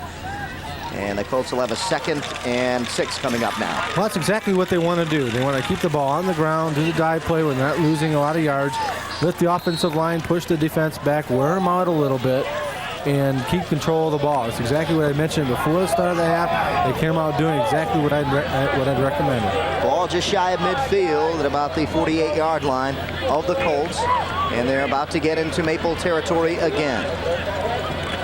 Straight dive, first man through, and that is Garrett Gould, and like he's been doing all night, maybe it's his turn to get 200 yards. Denton last week, and now Gould on his way to possibly getting 200 yards. Well, we wondered what happened to him in the first half, and I would assume he just got a rest because he did a lot of running. Well, look at, he just towers over everybody in the huddle. Let's take a look. He's 6'3", about 200 pounds, but I'll tell you what, he runs real hard too. You see right here, he runs through about two or three different tackles. But and great news for the Colts, he's only a junior. Yeah, he'll be back. Gould weighs more than any of the defensive players on the Maples. Here's Dawood on a big carry on the first down and gains about 6. Exactly what they wanted to do, get 2nd down and short. This way they're able to run any of the off-tackle, off-guard plays that they've got, any of the quick hitters, and keep the drive going. Their field position, Dave, excuse me for one second here. I mentioned they had good field position. They've had the ball at the 22, the 34, the 46, the 38, the 40, and the 38. So excellent field position all day. And again, they started this drive in great field position. It's 2nd and 5 now. In motion is Howell. And a dive again, and that's what you had mentioned before the start of the second half. They've got to go back to what they were doing in that first quarter, and that's what they're doing. Well, they got a good drive going right here. They've got 3rd and about 3, so here's a big play. We've noticed that Heist has been able to roll out of the pocket and throw the ball on the run reasonably well. Now, they're on the short side of the field running right down that way, so I don't know if they're going to come back and do it. But Heist is the big key to these longer 3rd down plays. 3rd and 4 now for the Colts. Big play right here. Hit in the backfield is Dawood by number 70, who got in there quickly for the Seaholm Maples. There's a flag down, I believe. The flag is down. Let's see what the call is. Looks like it's against Troy, so that might negate that play. No, it isn't. It's against Seaholm. Oh, boy. They made a great defensive play. Maybe that's the reason they made it. We'll see. Well, to tell you how tough it is to repeat, no team has won back-to-back league titles here in the SMA since Troy did it in 86 and 87. Go, Troy! And Troy looks like they may be the only team to keep the Maples out of repeating. And there's Doug Frazier.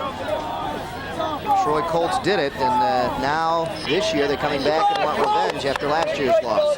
Here's a replay on this last play. You take a look at the defense. You really can't see what's happening here in regards to a penalty, so it's hard to say. But it was a good defensive play. As soon as he got the ball, 70 came through and made an excellent tackle. Number 70. Not listed. I don't have him listed. 1st and 10 for the Colts.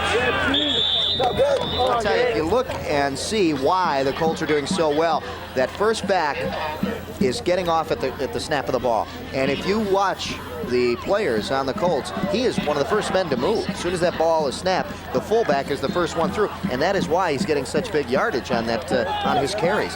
Watch the fullback. When your offensive line sustains their block for that 1 second, 1001, then he's got that type of jump. That's going to make the difference in popping through. Couldn't see it there, but you could slightly as Gould again. Well, he carried 6 guys down the line. Carrying the defense with him. And again, he is heavier than any player that Seaholm has on defense. And he's with 6'3", 205, so he's not a real hefty guy. He's well built. It looks like he's real strong. Seaholm does not have a player over 200 pounds on their defense, and that will hurt them.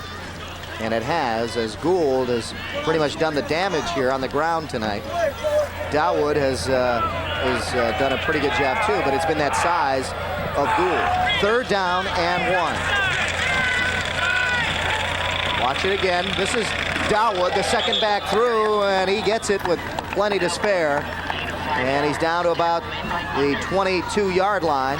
First and 10 there for the Troy Colts. You know, Dave, what I'm impressed with Dawood is he's able to get the ball and put up a lot of speed real quickly. He's got that little shot put type motion going through the line. That allows him to take on a particular defensive player and push him back about 2 yards. And that's what he got on that play. First and 10 for the Colts. 6:40 left in the third quarter. Just barely, and he couldn't get the handoff off his Heist, and it looked like he was trying to get to Dawood and was hit from behind by the defense, and he couldn't get anywhere. He was down on his knees. Let's take a look. I think that's exactly what happened. He wasn't able to get the handoff off. He turns around and looks, and there's nobody there. Oh, and he missed the ball. Well, the ball carrier went to get the ball, but his two front backs, the two blocking backs in front of him, knocked the ball loose as he turned around. He got a little too close to him. So they take a loss on the play, 2nd and 12.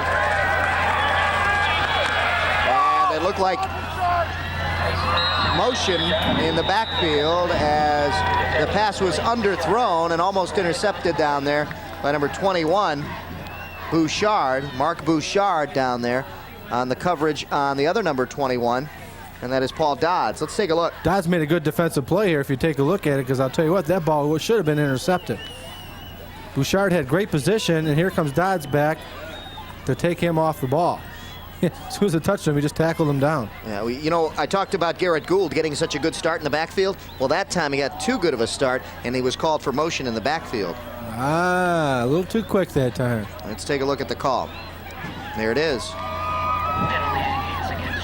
And they decline it to make it 3rd and 12. 6 minutes exactly left on the clock here in the third quarter. So that anticipation of the fullback, Gould, cost him that time.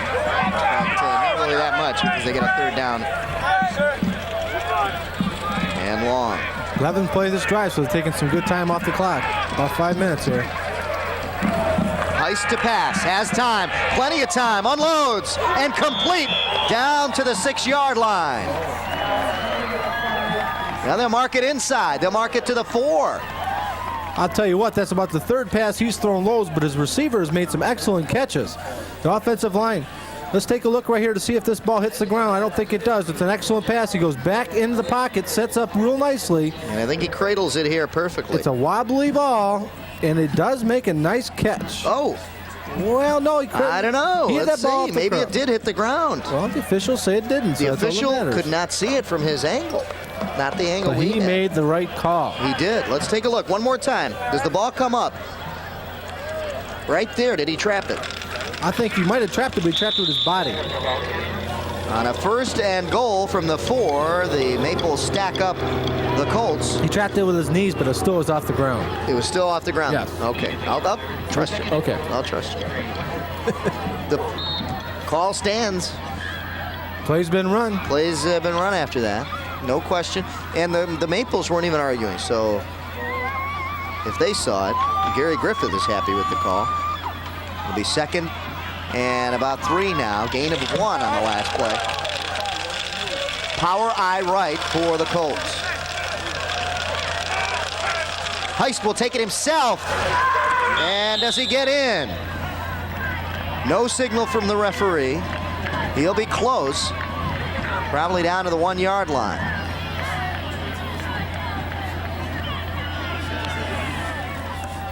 It'll be 3rd down now and less than a yard.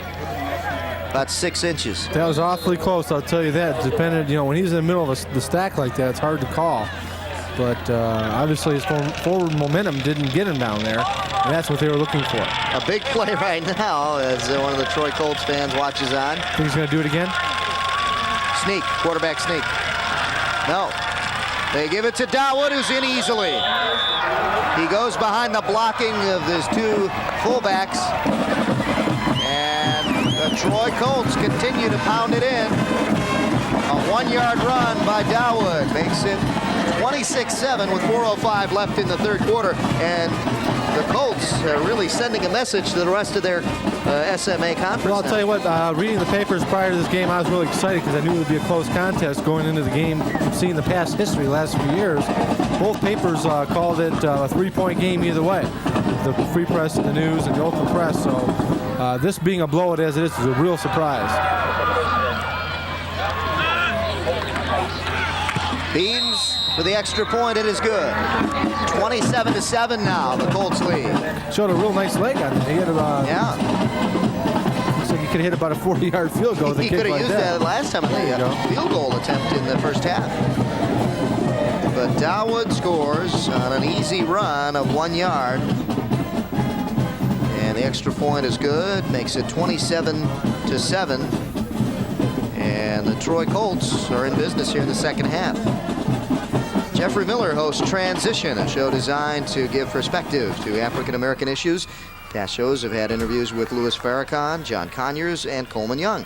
Watch Transition every Saturday at 10 p.m. right here on United Artist 63. You see, you knew the guests on his show, but in your show, you had a problem. Well, see, they didn't write it out in the script. Okay. Read the script here.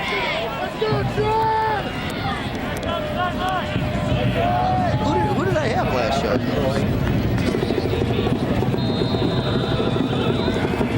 The kick by Paul Beams.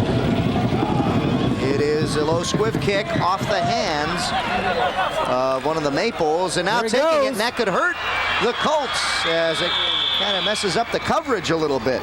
And a good return, picking it up, was Piernick. It went off Travis Ryder, it looked like, and picking it up was Piernick, and he got a nice return and good field position now for the Maples to work off of. There you see it go off number 87, Ryder. When you see these guys coming down the field, they're running full steam. One little motion either way, they don't know who gets the ball. That'll throw them right off of their coverage, And the lanes open up, and that's what happens. Everybody converged on the ball, opened up some lanes for a nice game.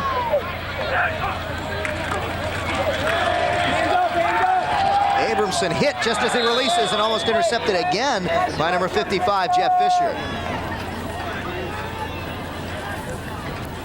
Do you really want to know who we had last time on the show? No, Dave, I'm just giving you a hard time. I do now. I figured it out. Let's take a look at the scoring drive for the Troy Colts. 14 plays, 6:55 time of possession, and 56 yards. A lot of time off the clock for the amount of yards they went. That's exactly what they wanted to do, just jam it down their throat. 3:47 left in the third quarter. Abramson on a long count, and a flag goes down. The pass to Herrick, and he is hit hard. Brought down initially by number 49, Blake Williams, and finishing him off was Jeff Fisher. Oh boy, looks like it's against Seaholm too. Let's take a look at the play. It's a nice play. He drops back, and he's got a lot of time, finds his receiver, and fires the ball. He's got an excellent arm, but just not getting any breaks. Just going against the Maples. It is all Colts tonight. The Troy Colts sending a message to the rest of the SMA tonight. 27-7 leading here in the third quarter with 3:40 left. And I think the size definitely of the Seaholm defense has hurt them. Well, yes, it has. Also the size of the defense for the Troy Colts, and who's done an excellent job today. A lot of people have heard his name a few times. Is Jeff Fisher. He's intercepted a ball. He's knocked a few balls away, and he's been in on a lot of plays. 2nd and 15 now for the Maples. Denton is the back, the only back, and in motion is number 22, Costello. Abramson to pass. He felt a little pressure. Fumble. The ball is loose, and Denton is there to pick it up. They lose another 4 or 5 yards, and it'll be 3rd and about 20 coming up now for the Maples. We got a man down on the field. Here's the replay. Abramson had some time initially. As he goes back, he looks up, he steps, his receiver's covered. Yes, takes the ball back down. Then he starts to roll with the ball, didn't tuck it away, and the ball was knocked loose by a defender. Now it's up for grabs. Everybody's jumping on it, and you can see right here, 64 is down. He's the man who got hurt on the play, and he's still down. Is it 64 or 54? I think it's 64, Nick Truza, Nick. It is 64, and it looks like it could be a rib injury.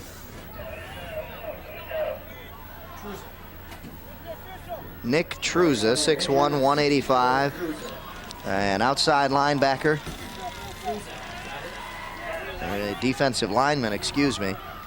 A senior. Plays linebacker also, it looks like.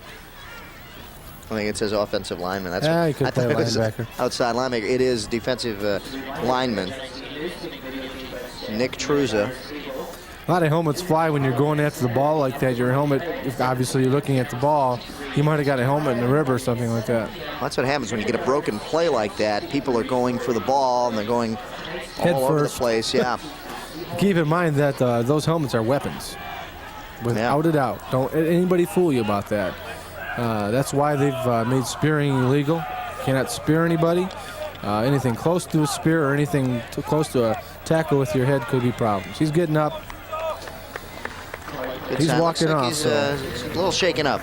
There he is, right to the right of the screen. And he's just getting blocked. Let's see if he gets hit.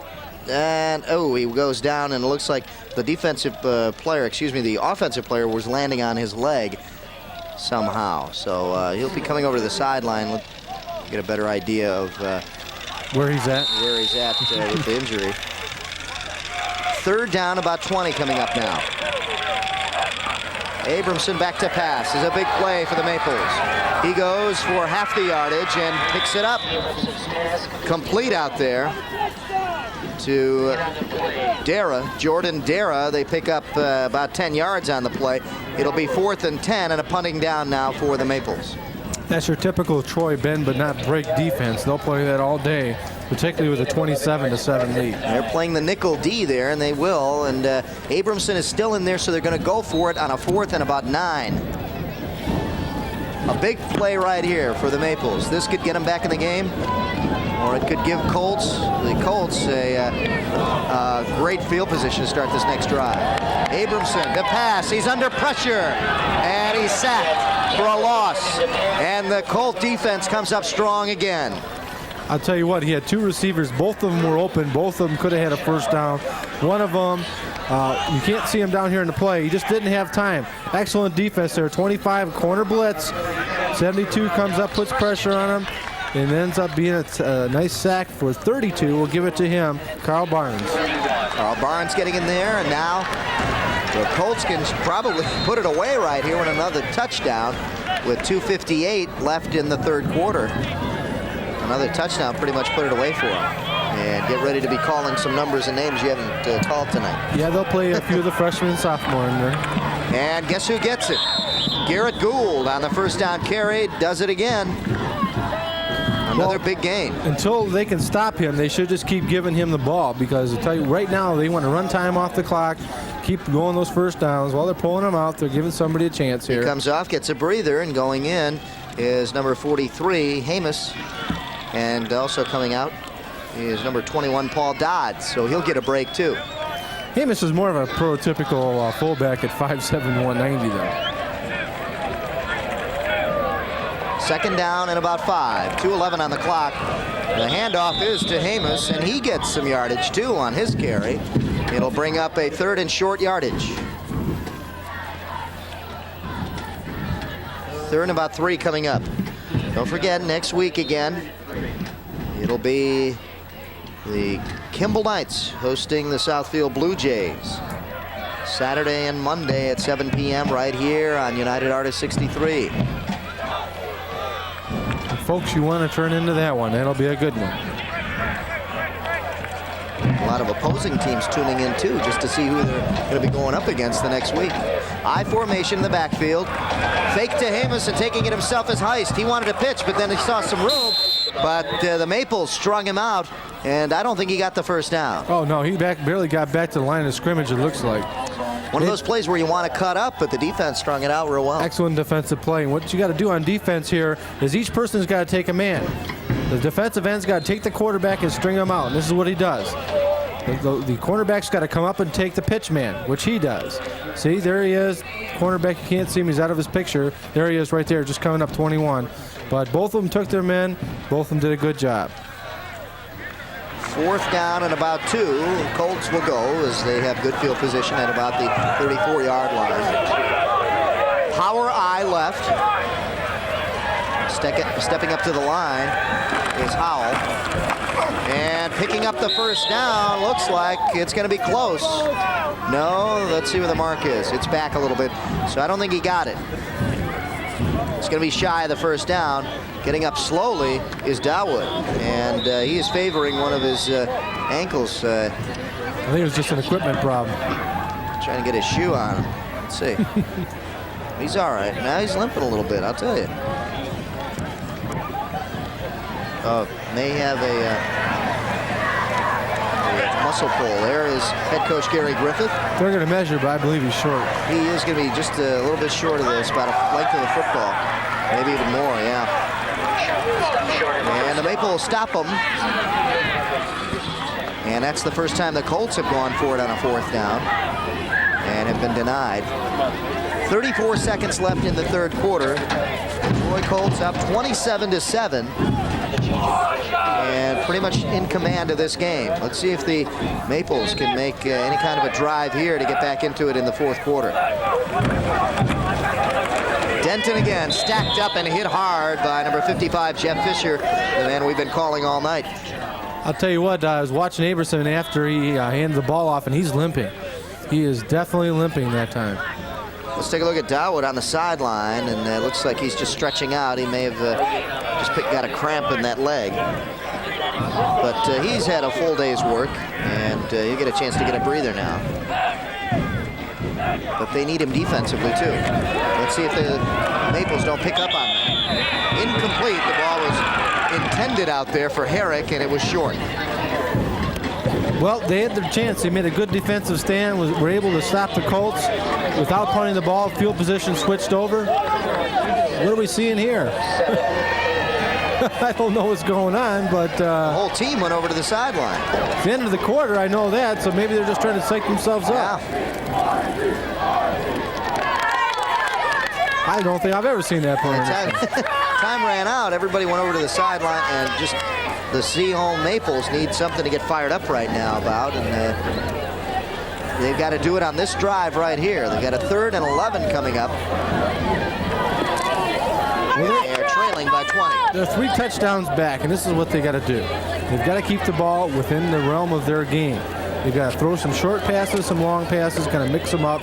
They got to be able to take advantage of throwing that rush off. Right now, there's too much pressure on Abramson, and he can't get the ball off in time. And because of that, you can see, I saw earlier that he was limping. So that pressure might be getting to him now. Let's take a look now at another factor we haven't talked about, the wind. The wind is blowing toward the Maples, so they've got to contend with that. Not only the defense, but also the wind. Not much, but a little bit. Here's the pass, complete to Denton. It breaks in to open field and picks up the first down. So the first time they go to Denton in the air, and he picks up the first down, and that may be a spark of exactly what the Maples need. Let's take a look. It's just what I was talking about before, mixing some passes up, take advantage of that blitz. When you people blitzing you, what you do is you throw screens, you throw draws at them. They came back with the screen. They made the blitz pursue. They threw the screen out, and they took them down for a nice first down gain. So something different here for the Maples. They pick up the first down. Ball at about the 45-yard line. 2 receivers split up top. Abramson back to pass. Has plenty of time. And complete. Complete to Herrick. Jeff Herrick picks up about 7 yards. It'll be 2nd and about 3. Take a look again. He makes a nice pass, and it was a nice catch by Herrick that time. Well, I don't know. That ball looked like it was tipped and then caught. 2nd and a long 3 here for Abramson. On the draw, Denton picks up the first down and more. So now the Maples coming back, Bob. They're doing exactly what I had mentioned earlier. They're taking advantage of the rush. They're throwing some screens. And no huddle offense, too. They're throwing some draws at them. They're doing everything they can to make sure that that blitz comes right by them and they get through it. And they're going with a no-huddle offense. First time we've seen this, too. 1st and 10, ball at about the 42-yard line. Abramson back to pass, has time, unloads downfield, tipped and intercepted. The interception, Greg Fritz. Incomplete. Incomplete, he dropped it. Well, they tipped it. I thought he had it. He kept running. Well, here's Let's take a look at what happened. I'll tell you what, he makes a nice pass. It looks like he might have threw the ball right through him, like you had mentioned earlier.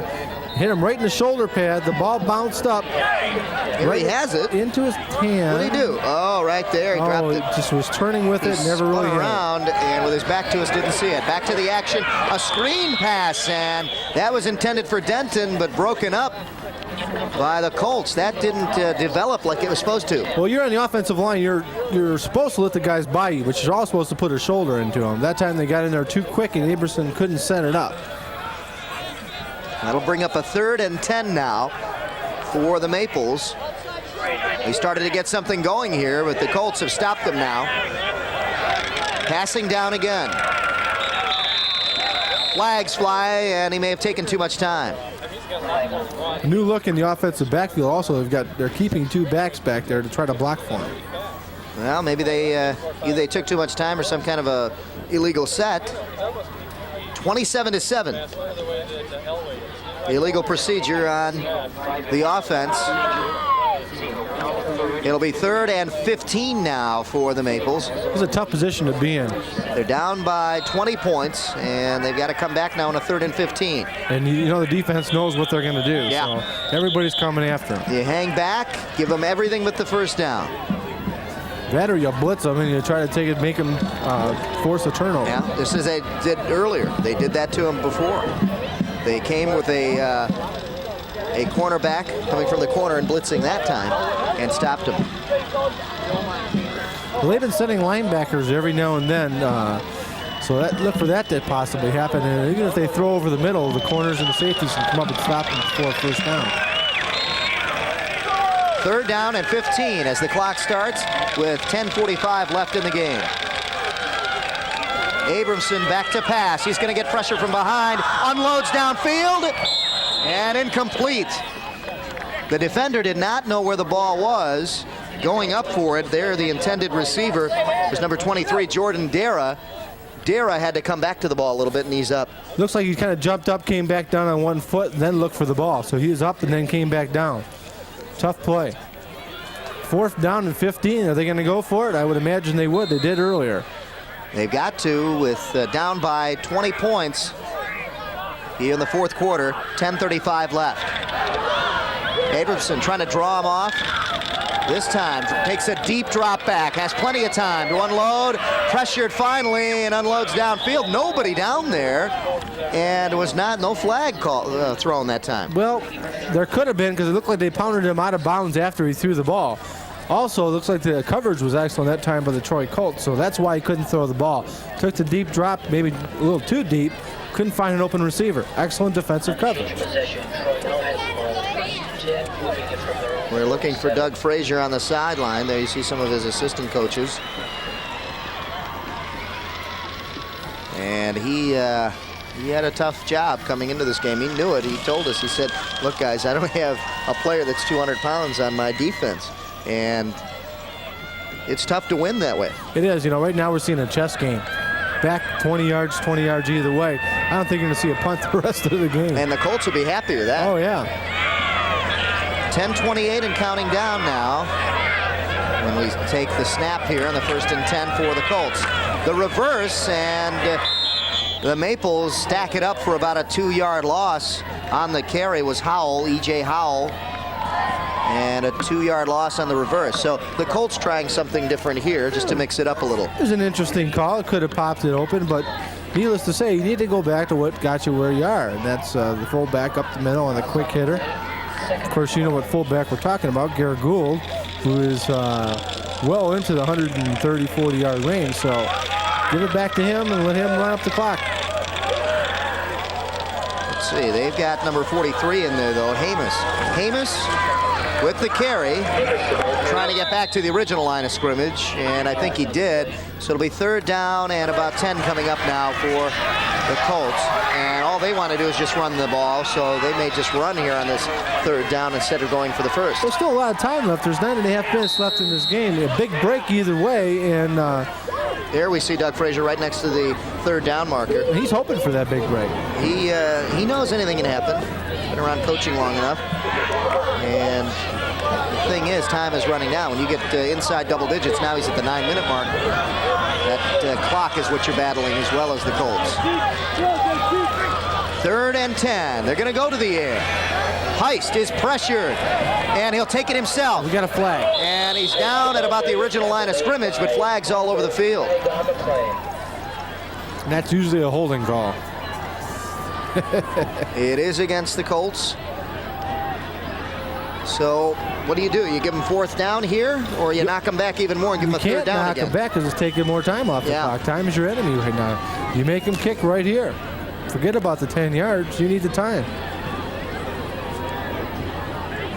We're talking to Adam Palmer, the captain of the defense. And they're going to give him 4th down here. Let's take a look. Decline, and you will give him the 4th down. Let's take a look, see if we can see any holding. I don't think you can. It's way at the top of the screen, and he's rolling away from that, so you're not going to be able to see the holding call. And there's the defensive rush coming right in. The sending linebackers.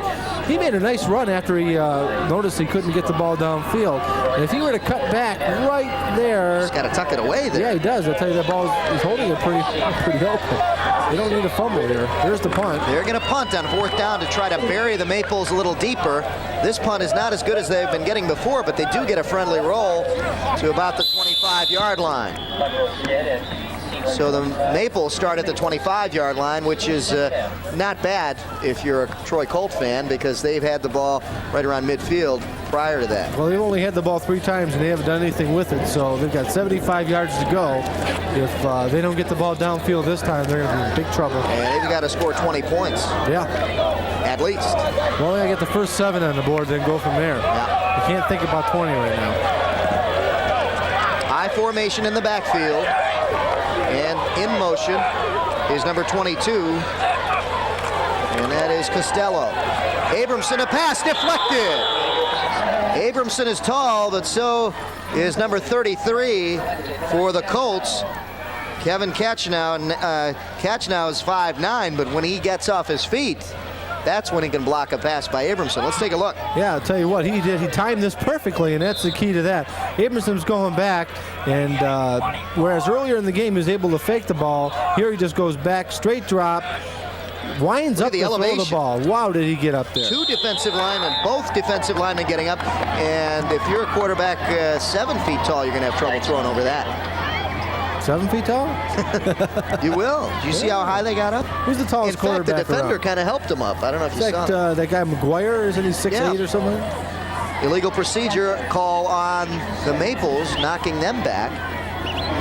It'll be 2nd down and about 15. Yeah, Mark McGuire's brother. Dan McGuire, the California, or of the Oakland A's, I should say, excuse me.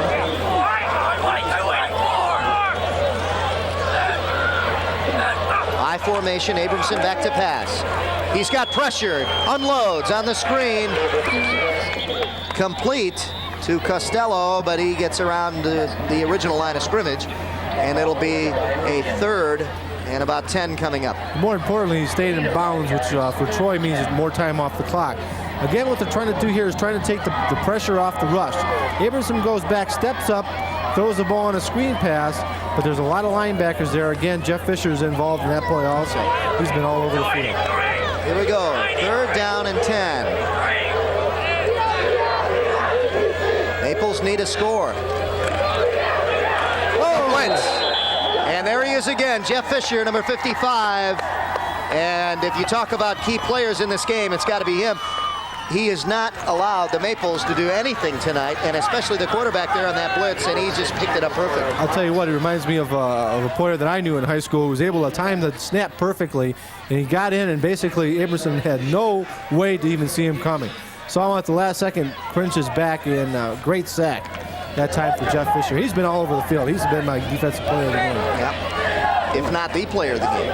If you talk about offensive players, has to be Gould. If you talk about defense, it's got to be Jeff Fisher. Here's the punt, and the Colts will get it in Maple territory, so they maybe even get a chance here to score again. Well, I'll tell you what, if they do, you can put Katie bar the door, because it's all over, baby. Yeah, you can say it right now with 6:58 left. they couldn't really get much on the board as it was, and to score 20 points will be a big task for the Maples. Sounded a little like Dick Vitale right there. Yeah, Hey, it's all over, baby. You think so, huh? No. No. Troy, 27, Seaholm 7. And if anybody would have predicted this, you would have said they were crazy before the game. Did you? I said it'd be a high-scoring game. And you did, but that part of it, I don't know about the lopsided score, though. Well, no, I didn't do that. Face mask penalty going against the Maples, and that'll hurt him even more. You're talking frustration is what you're talking You're talking the ball at about the 22-yard line, and the Colts could kick a field goal attempt here. Yeah, it's just frustration right now when you're losing by 20 points with time running out. I'll tell you what, these kids are getting tired. They're getting beaten up by a bigger team, and they're just getting a little frustrated. It's unfortunate, but they'll be back to play another game. Colts may be even disappointed that they didn't get the ball further back to run more time off the clock. That's one way to look at it. Heist will pass. No, he won't. No, he won't. He does shuffle it forward, though, to Dawood, and Dawood is buried for a loss. So instead of getting the ball further back, they said, well, let's just lose some yardage to eat up more time. So now they can get a first down, run a few more plays. That's what they wanted to do. Well, this time you see the rush by the Maples. They get everybody in there. He went back to pass and was able to spot the linebacker at the last second. I don't know if that was a good thing because he ended up losing more yardage.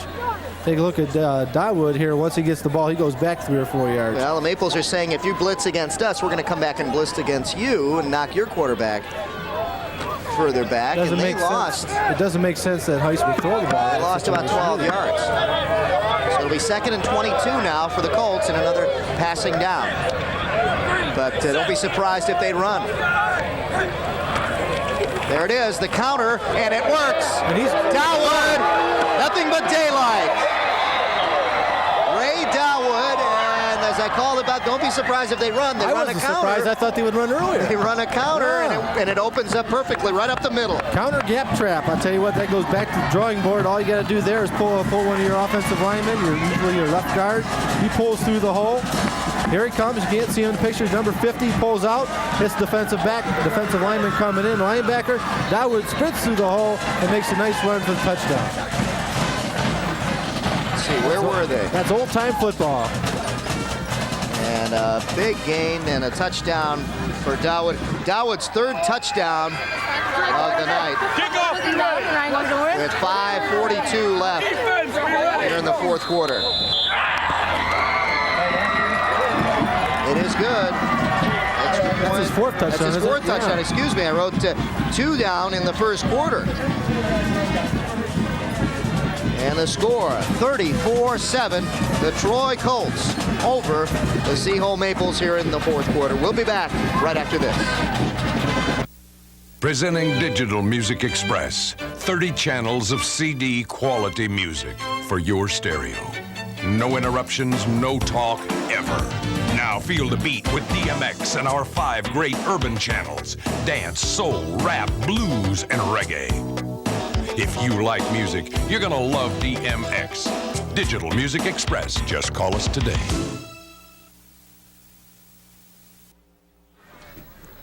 Back at Troy High School, the new Troy High School, and the Troy Colts love it here. They have taken a big lead now, 34-7. And everybody around town had predicted this to be the big game, and probably the most exciting game, the closest game. And the Troy Colts have taken that theory and just added a few more touchdowns to it, and that's what you got. A big lead and a big victory here for the Colts tonight. But, hey, look at this. Herrick on the return tried to squeeze through and make something happen for the Maples. I'd like to see him throw a short pass to him and see what he can do, like in a screen or a short flare. A one-on-one situation. Yeah, let him catch the ball and run. We haven't seen him have that opportunity. The few times that they've thrown to him, he's been diving for it. So let's take a look at this drive. It only took 1 minute and 18 seconds, 2 plays, and a total of 22 yards. Which actually was a little longer because they went backwards and then forwards. Because of the penalty, and it actually was a 34-yard run by that guy right there. And that is Ray Dawood with his 4th touchdown, excuse me. A big run here for Hermanson. Steve Hermanson, a freshman, number 2, 6 foot 195. And he comes up with a big play. for the Maples. So where's he been? Well, Doug Frazier's been holding him back just for the sake that he wanted to make sure that he didn't get down on himself and play him a little bit later in the game. Of course, with the score 34-7, you're able to play a few of your underclassmen and get them some playing time. That could help them a lot later on in the year. Ball just shy of midfield. 1st and 10 for the Maples. In motion is Colin. And the handoff goes again to Hermanson down the sideline, and another first down. And thrown out of bounds by Cracchiolo. Well, Hermanson is not a small back. He's 6 foot 195, so he's one of their bigger players, and it looks like he's got some decent speed running through the hole. So we'll see what he can do here. The offensive line's making a difference too. We got a new and in there at quarterback. New quarterback too. Yeah. Should mention is Jordan Dara. Dara was the receiver who caught the touchdown pass from Abramson back in the second quarter. The lone scorer for the Maples. Maples on the move now. And again, Hermanson. And it has been all Steve Hermanson in this drive for the Maples, and the Colts are just giving it to him. Well, why not? You know, it's the old bend not but not break type attitude. Let them run some time off the clock. Better to have somebody on the field running time off. Of course, they would probably like to be the team doing it themselves, but it also allows them to play some more people defensively to get some youngsters in there, get them a chance at it too. The lone back again is Hermanson. 2 receivers split. The man in motion is number 10, Lowry. And hit this time in the backfield is Hermanson. So it's a whole complete different offensive unit there. Scott Hamas on the tackle. Let's take a look. Take a look at Scott right here. He shoots right through the line and hits Hermanson basically before he can even get started. There he is right there. Boom. Nice tackle. Belt high. That's the way you teach it. You get it and you wrap it. He gets hit by a few other people too. Cracchiolo looks like he was in there too. Catch now was in there. Hermanson outside. Nowhere to go again. It'll be 4th and about 5 coming up.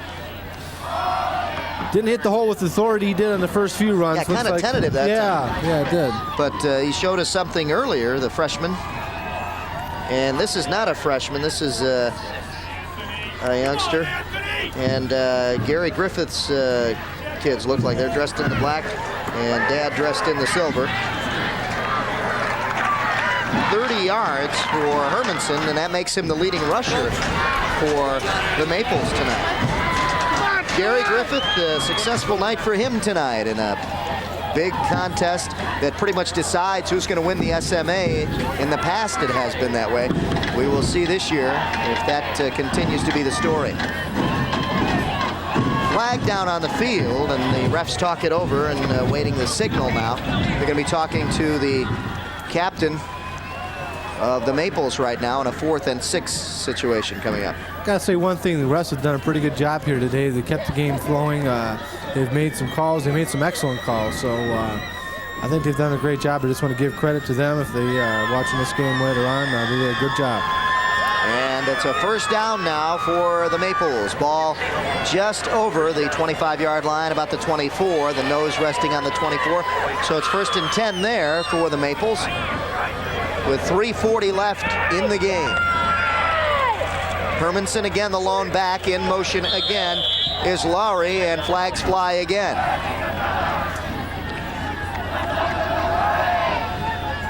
And again, it's the Troy Colts. I think they're lining up off sides. And somebody moved on the defensive front. Somebody moved up there? Yeah, they're lining up so close that if they move into the neutral zone. Yeah. It's offside. And occasionally they will line up offsides because if they're lining up so close, they may not get a real grasp of where the line of scrimmage is. 1st and 5 now. 3:33 left in the game. In motion, Lowry. The fake, the handoff, and the pressure put on, and incomplete. A great effort at the last second by the Troy Colt defender down there, number 57, who knocked it away. We don't have a 57. No, we don't. Swenson is what we hear from the official announcer here. Oh, yeah, we do. It's changed on. Clayton was 24, yep. Now 57. Clayton Swenson. And there's your score, 34-7. 2nd and 5 now. 2 men in the backfield.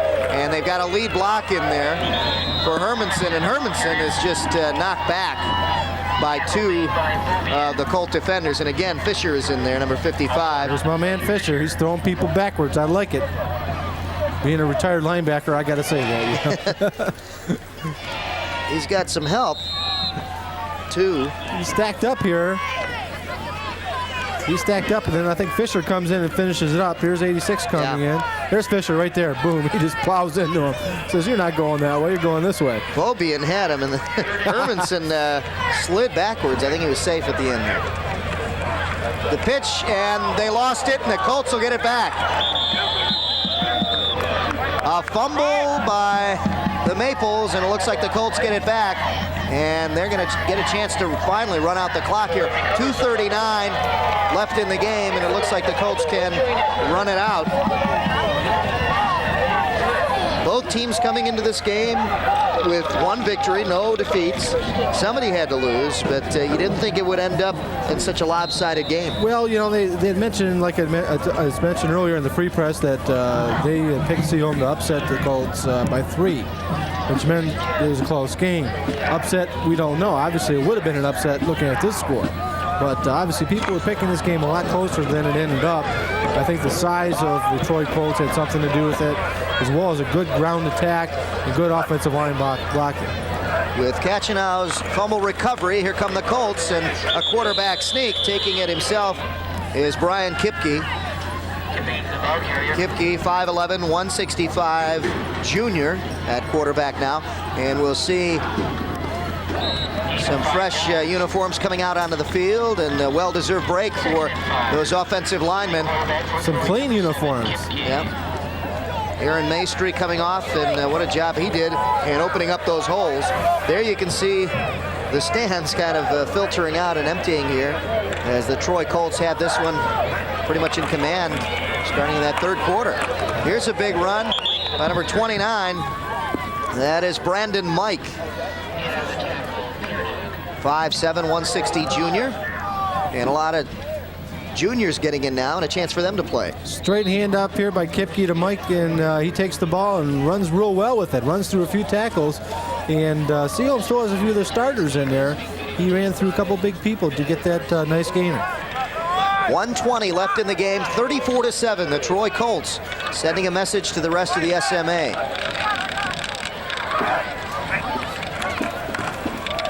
On the run again, and picking up the first down a little bit more. Gain of 12, good for a first down. And a first down for the Colts. They get a chance to eat up and finish off the clock here with 1:06 left. They will start it now as the chains get into place. I'm going to make a correction here because I was handing a slip of paper saying that the news was wrong, not the free press, in predicting that score. So we'll give credit to where credit's due and uncredit to uncredited situations. Well, you know what? Ever since they joined writing They're the together, same people. Yeah, it's the same paper now, so you just don't know. You get confused. On Sunday, isn't it the same paper? Same paper on Sunday, okay. So I think you were right, Bob. Okay, I'll just put this one away. There we go. 40 seconds left and counting down, and the Troy Colts celebrating a big victory That's over the last play of the game. They might have one more. Over the Seaholm Maples. The last 2 years, it's been a close game, decided by 1 point, but not this year. The Troy Colts came in, new field, new attitude, and a whole new season here in the SMA. Last year, the Troy Colts 5-4 overall, 5-2 in the league. There's Brian Kipke, the junior quarterback. And he wants positive yardage. He doesn't want to go down on one knee. He says, Mom, I played. Look, I got positive yardage. I don't blame him. Mom will say that's positively a grass stain. I've got it. But these days, you know, I used to watch my own too.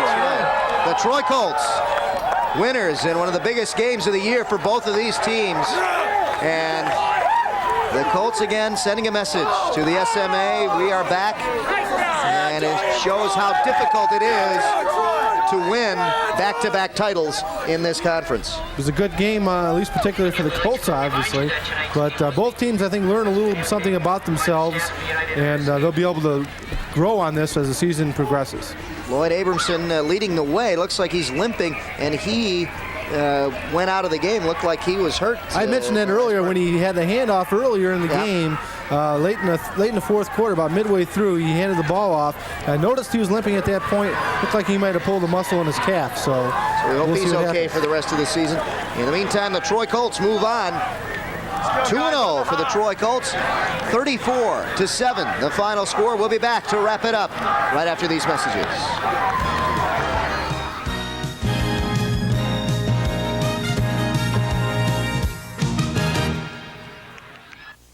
If you're in business, you know you can pour a lot of money into advertising, trying to reach your potential customers. But if you think the results aren't adding up fast enough, add cable TV advertising to your plan. Cable's variety of programs let you target your best prospects right in your area. And cable is affordable, so you can afford to run more ads. Cable TV advertising. It works. Call United Artists Cable Advertising today. The dominating Troy Colts defeating the Seaholm Maples 34-7, and all that's left is the popcorn and kielbasa and all the stuff. No, to that's clean already up. done too. It's a heartburn after that you catch up with. There you go. I was just talking Rolade about time. the background there. Yeah. There you go. And how do you spell relief? Well, it's the rushing attack of the Troy Colts. 302 yards rushing. And that just dominated. That doubled the total offensive total of Seaholm, which had 72 passing, 97 rushing, 169 total, 362 total yards for Troy. And boy, if you're head coach Gary Griffith, you'd love to see numbers like that every week. Well, here's, you look at the first downs, 10 against 14. You could tell the 302, a lot of them were on big runs, which was the key. And that was the big difference, is they were able to break open a few of those runs, get big yardage, put them down in the hole deep, and then take advantage of it. And time of possession, 27-30 to 20-30, almost a half of a quarter there for the Troy Colts in time of possession. The final stats pretty much tell the tale. The rushing was really the key, and as we take a look at the rushing, 18 carries, 97 yards for Dawood. He almost got 100. And then Garrett Gould, 146 yards on only 11 carries. He had 100 yards and 2 carries, had 107 yards and 2 carries. Don't forget to tune in next week when we'll have another great matchup for you, one that we usually bring to you, and that's the Kimball Knights against the Southfield Blue Jays. And that'll be next Saturday and Monday nights at 7 p.m. right here on United Artists 63. The game of the week next week. Again, the final score here at Troy High. The Troy Colts and the new Troy High 34 and the Seaholm Maples 7. For Bob Griglak and all of us here at United Artists Sports, thanks for tuning in. We'll see you next week at Kimball.